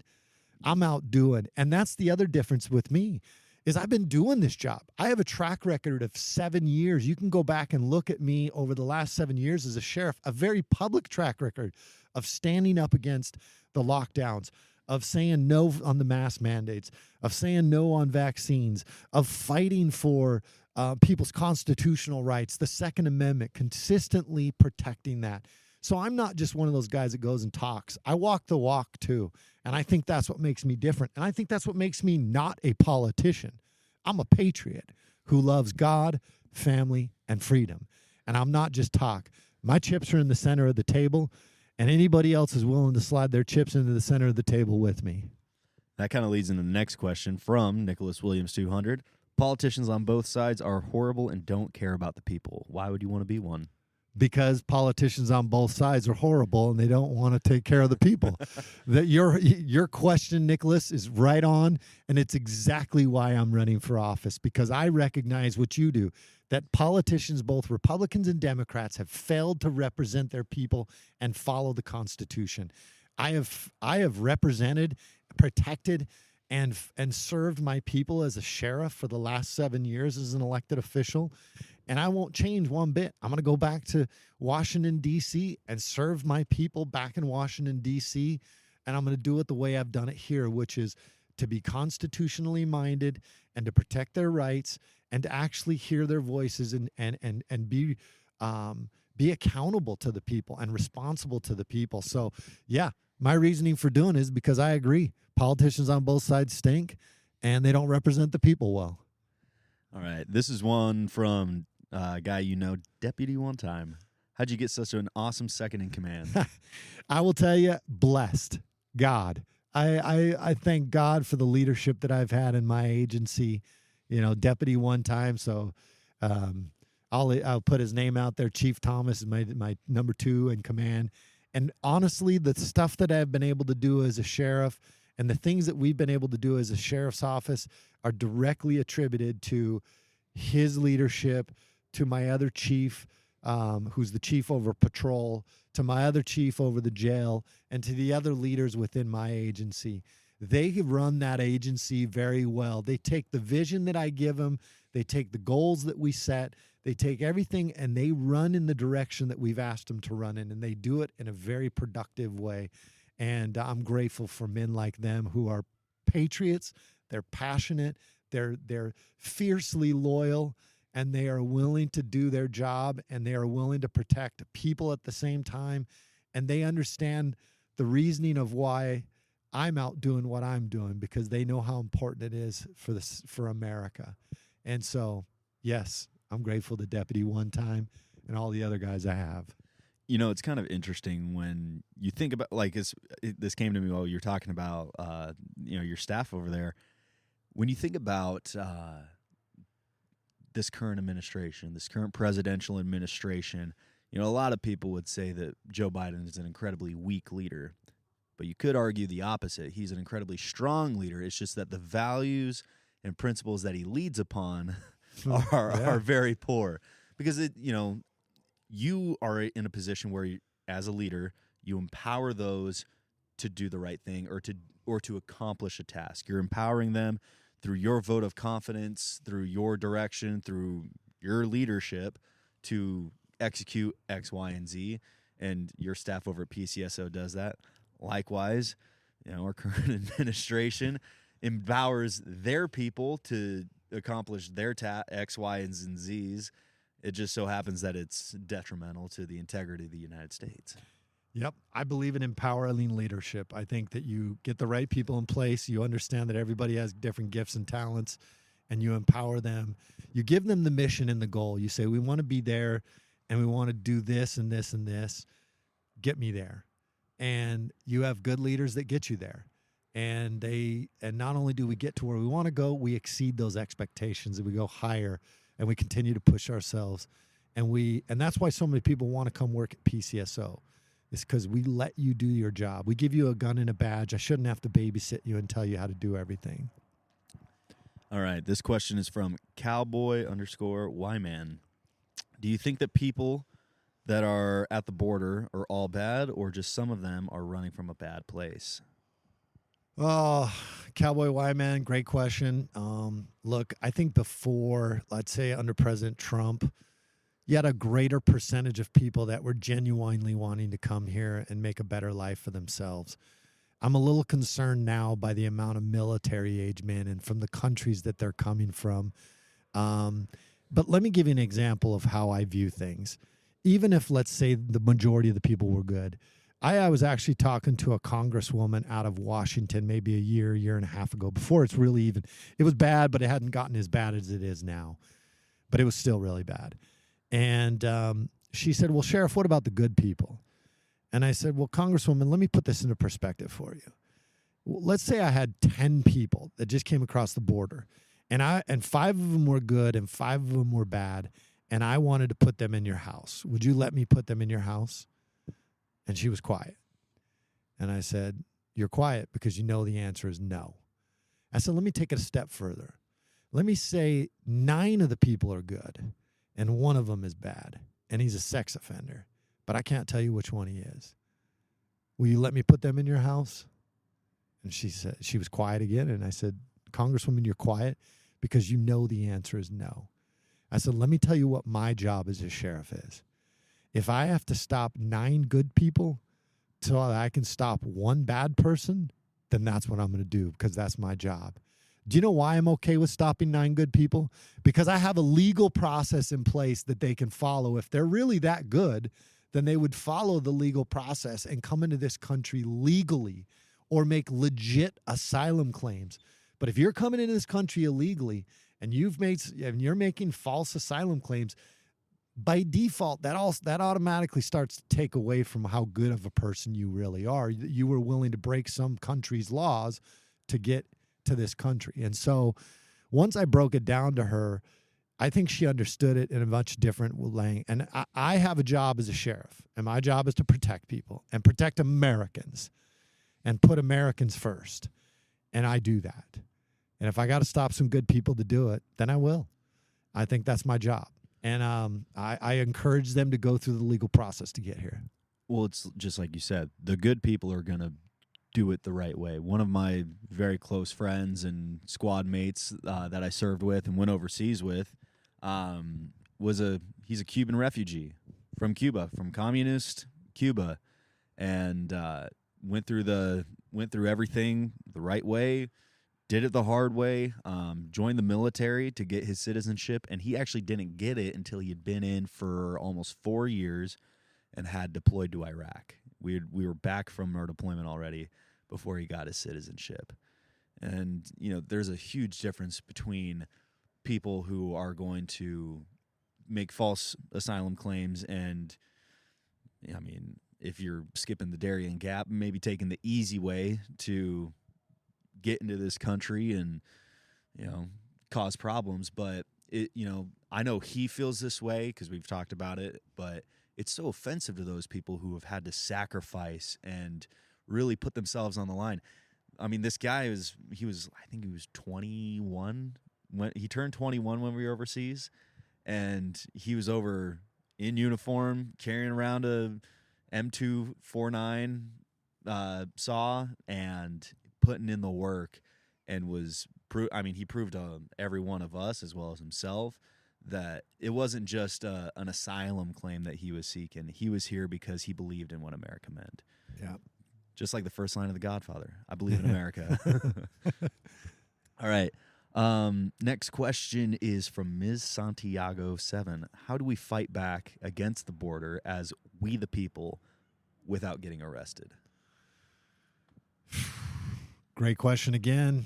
I mean, look, I look back to the Founding Fathers, and I feel like the Founding Fathers would have just mobilized and just gone down to the border as people and said, you're not coming in here. But this government has proven to be to misapply justice. And they're more apt to arrest Americans for trying to protect our border than they are to arrest the people that are coming into this country illegally. Case in point, I just did a video today that I released about the New York mayor saying that he's now passed an executive order that says that any charter bus that comes into the state of New York has to give advance 36 hours before coming in if you're going to bring a bus full of migrants. Well, first of all, they're here illegally or they've made false asylum claims, the majority of them. Then they say it could be a Class B misdemeanor, punishable by jail time and possibly losing your bus, having it seized. That's the mentality of these draconian tyrants that we have in office in many places. Their idea is don't get in their way of their agenda, and their agenda is open borders.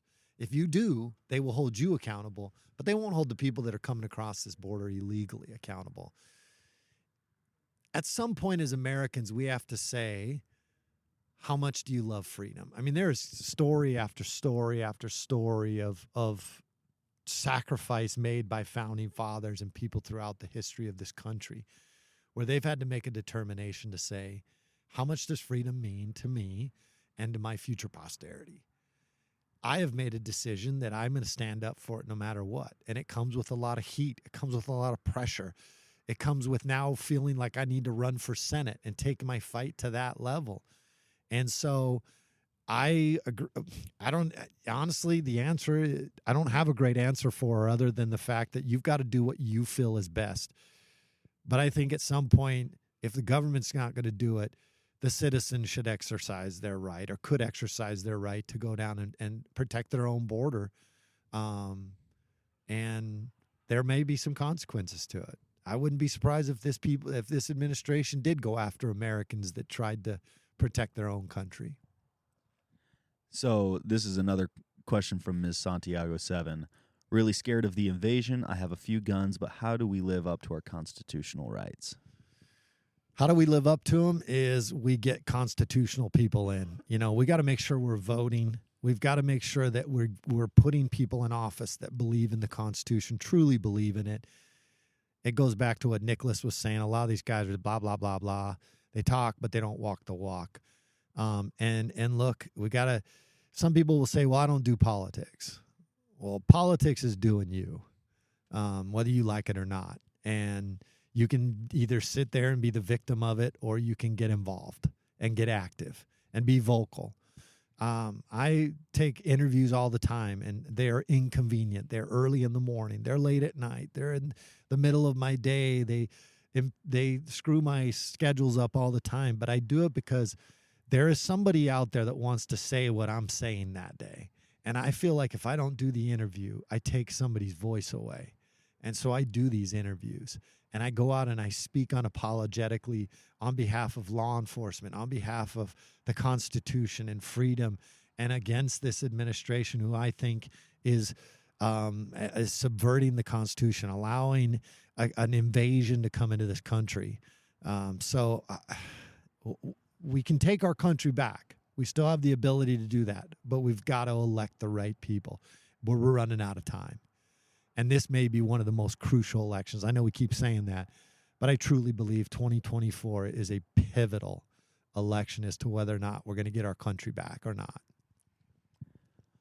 So this is from Rudy Robertson. Advice for someone applying to your agency. Anything in particular looking for in applicants? Oh, look, we just want people that want to serve. We want people that are hungry for coming out and getting into a great profession, people that know what they want. I would say when you come in, make sure you have an understanding of, like, this is what my vision is. I want to serve. I would like to serve in a leadership role. Here's some of the things that I'm interested in doing, whether you end up doing it or not. I think having confidence and having real directness of as far as what you want to accomplish in your career, I think really help you. But first step, just put your application in. Make sure you're physically fit enough to pass all the tests, and obviously live a cleaner life so that you can get past the background piece of it all, and come in confidently, not arrogant, but confidence in who you are and what you bring to the table and the skill sets that you have that will benefit our agency. But hopefully you'll reach out and shoot me your name, and I can kind of keep an eye out for your application, and maybe even push it along a little quicker.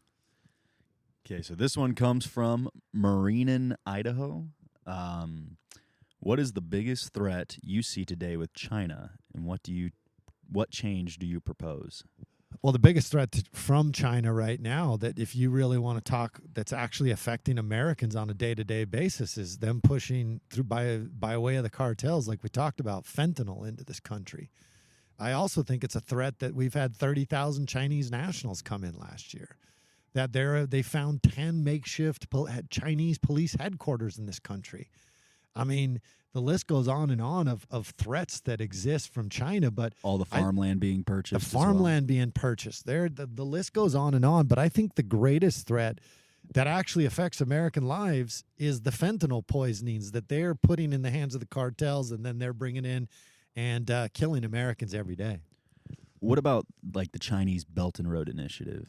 So like the Chinese Belt and Road Initiative, they're basically financially, they're doing soft financial invasions of countries where it's like, hey, we're going to loan you $1 billion with quote unquote no strings attached, but they got their fingers crossed behind their back. And so they'll go to, I think they did one in Sri Lanka where they went in and they were like, hey, here's a ton of money, do what you want with it. And then when Sri Lanka obviously did not manage $1 billion well, they said, okay, that's okay.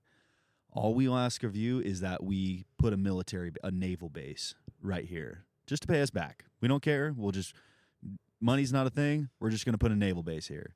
And they've done that systematically. And Afghanistan was a big one with the Afghanistan withdrawal, where before the dust settled from the planes of the Americans leaving, China had mining operations for lithium and rare earth metals all up in the mountains, oil, just trillions and trillions of dollars of rare earth minerals and oil.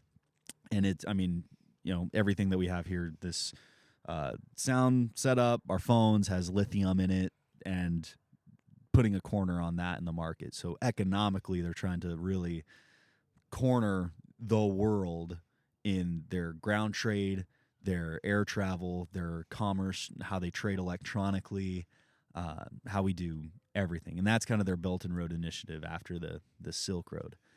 Do you see that as being a threat that Senator Lamb would be able to? Yeah, absolutely. Look, I think it's not just Sri Lanka. We're much more over the barrel than Sri Lanka was. We owe China billions, trillions probably.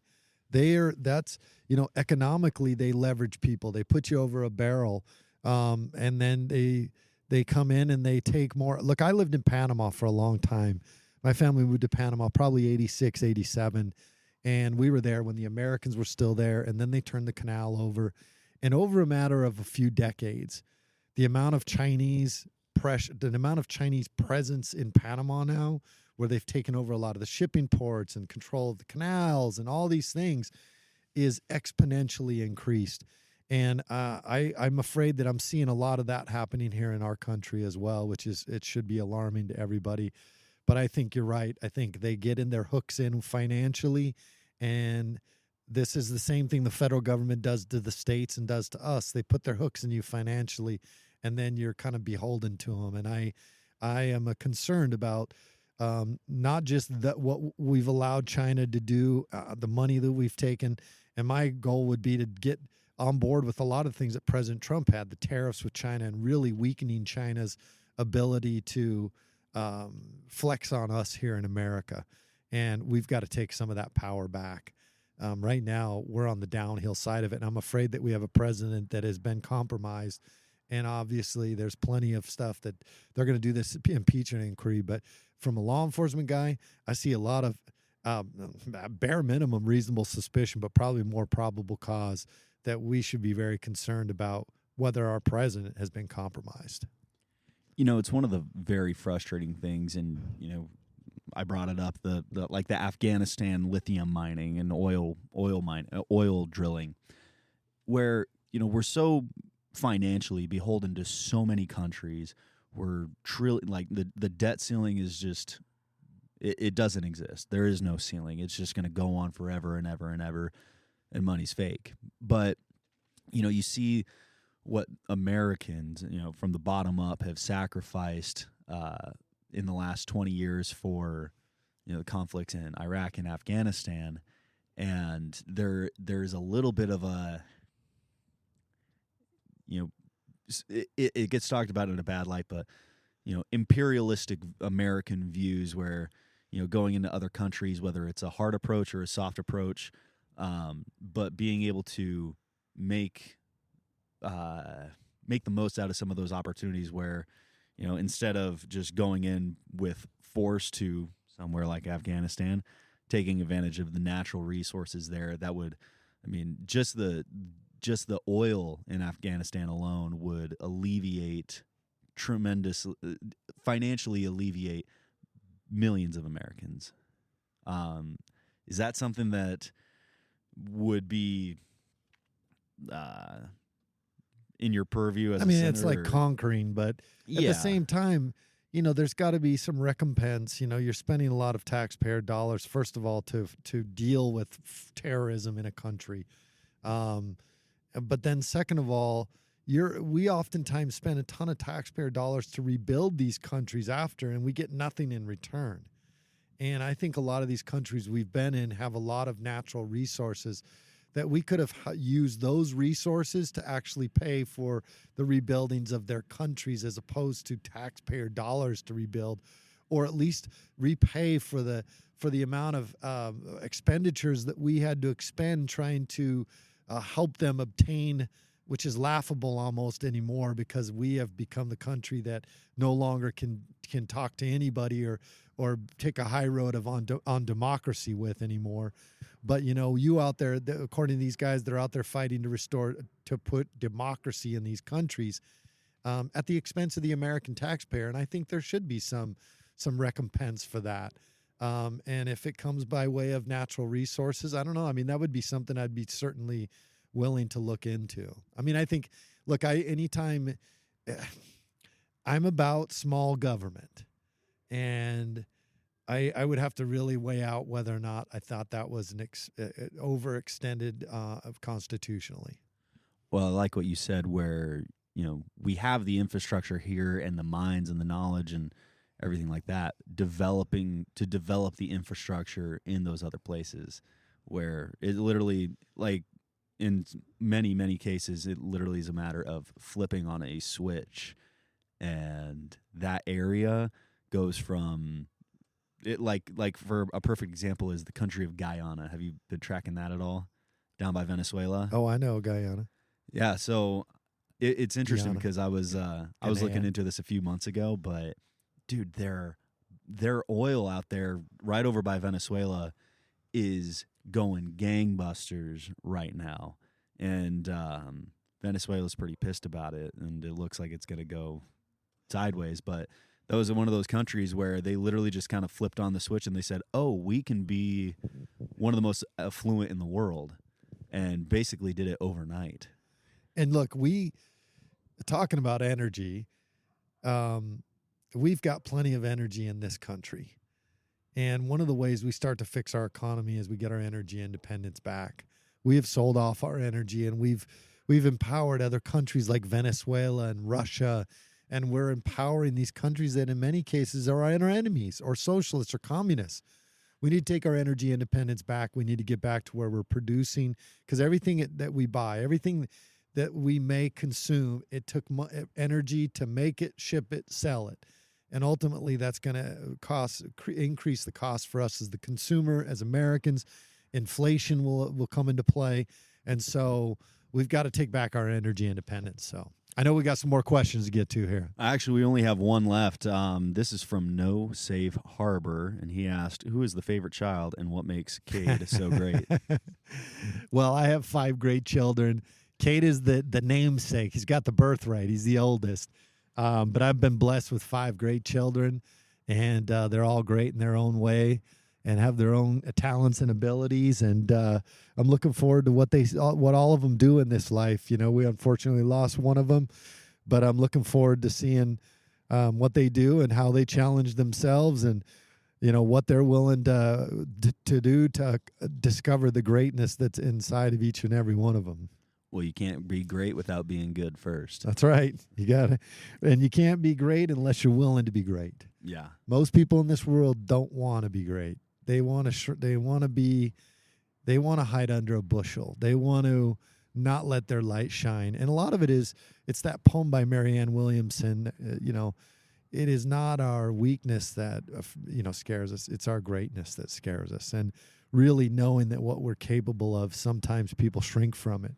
But I'm pretty confident that my kids are going to go out and find out just how great they are, and it's going to come through pain and hard work and sacrifice. But especially nowadays, things are getting tough. So, that poem really kind of answers all the people asking about what their Constitution, what their left and right limits are within the Constitution to, take care of the border, take care of their communities. Is it's not their weakness that they're scared of, it's their greatness. Their power is the people. It's their power of the people, because and that's one of the things why.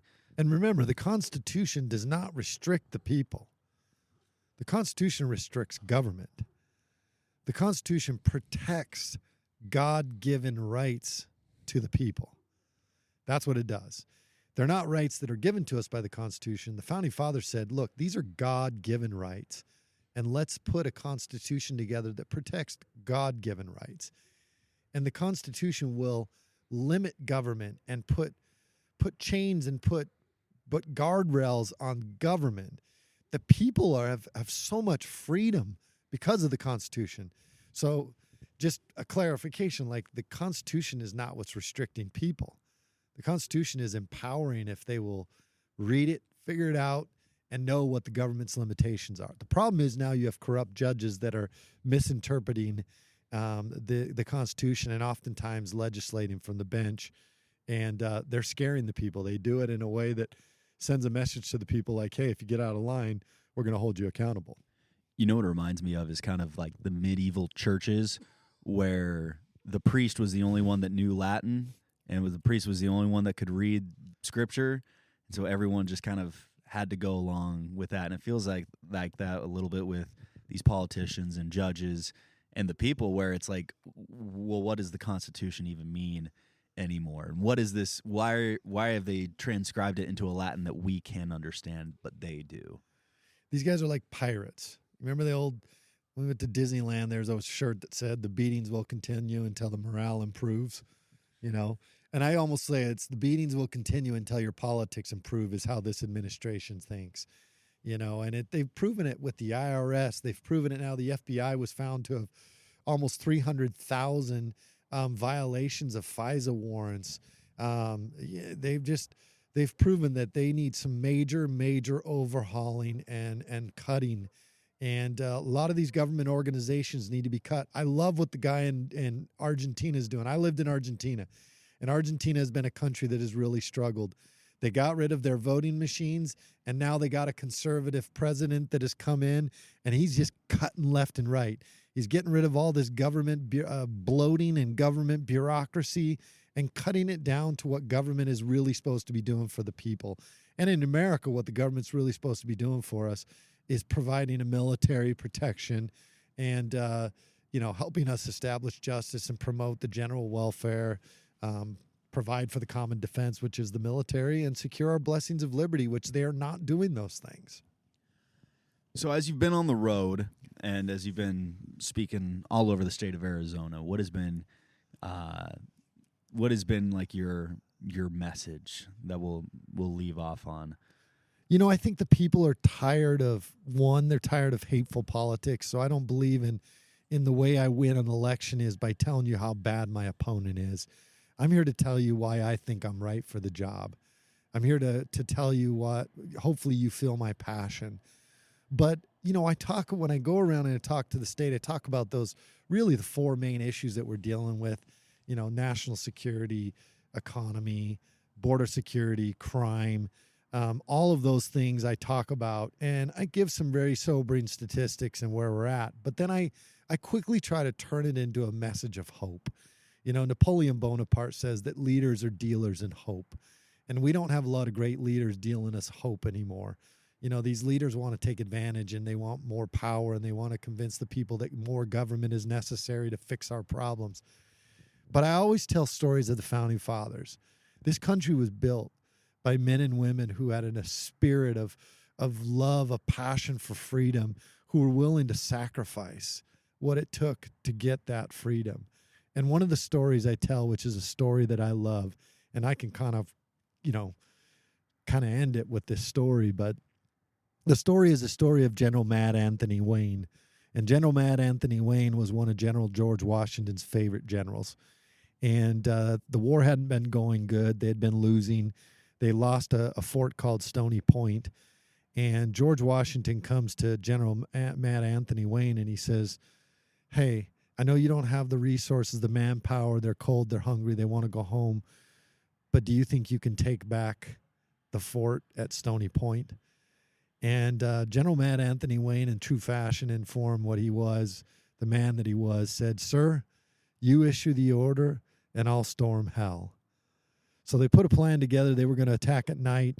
They didn't have all the fancy things like night vision and all that. So they put a white band around their hats and they put feathers in their hats.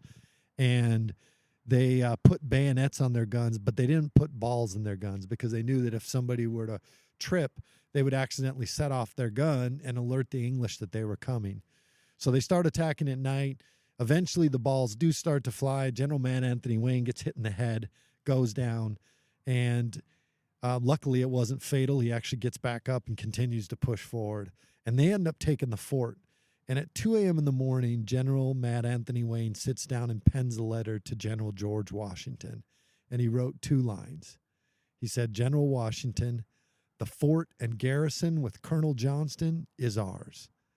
Our officers and our men behave like men who are determined to be free. So my question to people today is, will we behave like men and women who are determined to be free?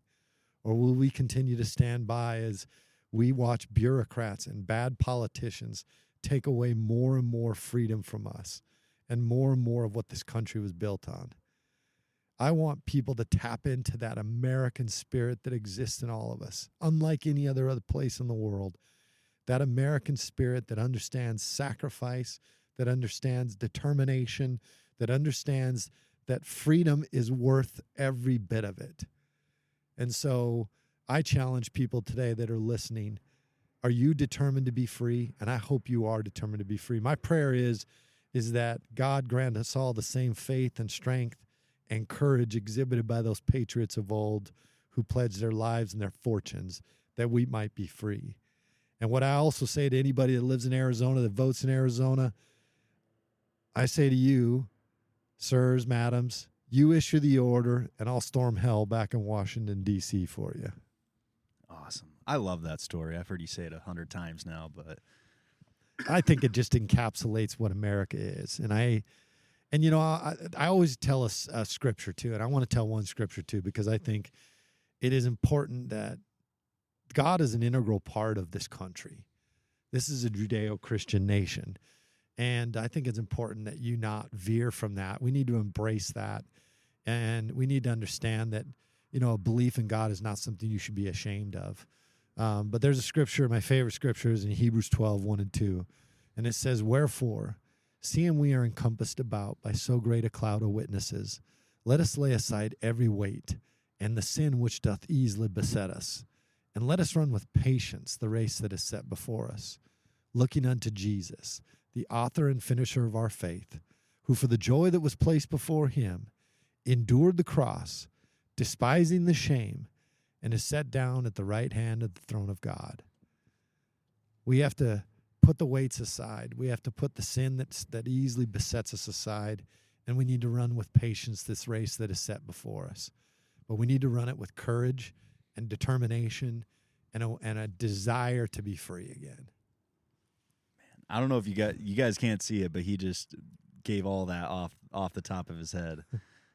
I got that and a lot more, but Well, I love this country, and I love the history of this country, and America is redeemable, and this is the Alamo of freedom, and it is up to us to defend it. so where can people go to support you?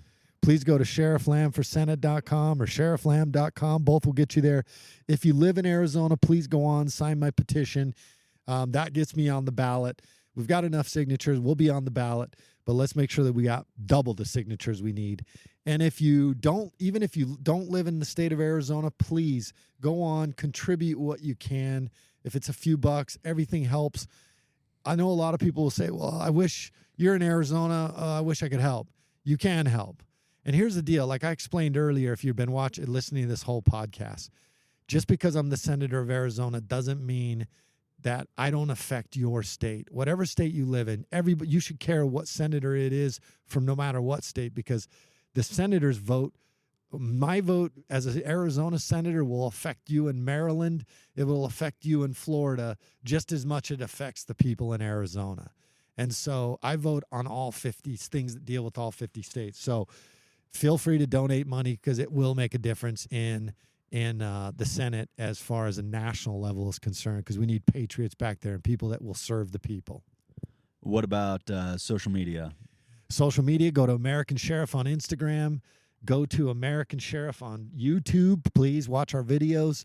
Go to Twitter is Sheriff Lamb 1. Facebook is Sheriff Lamb. And Snapchat is Sheriff Lamb. Snapchat Sheriff Lamb. I think somebody's got a TikTok for us as well. Yeah, I don't do TikTok. I think that's Sheriff Lamb as well. Yeah, I think that's Sheriff Lamb as well. So, go to those. Help us out. Watch our videos. Share our videos. Get the word out. Tell your friends. You tell them I'm coming, and hell's coming with me. Well, thank you guys for listening to this podcast. If you want to support the show, go to fearnotdoright.com, where we got swag, we got merch, we got shoes, and we got more podcasts coming out. It's 2024, and we have a lot of guests lined up that I'm really excited for. You guys may know them already, and it just makes it much more exciting to get them on the show. And thanks again, Dad, for finally being able to get out on the show. I think the timing was right. It's good. Yeah, we've been talking about this for probably 3 months, and doing a lot of stuff together these days, and still, it's just always too crazy. So, God bless everybody. Yep. This has been the Fear Not, Do Right podcast, and until next time, fear not and do right.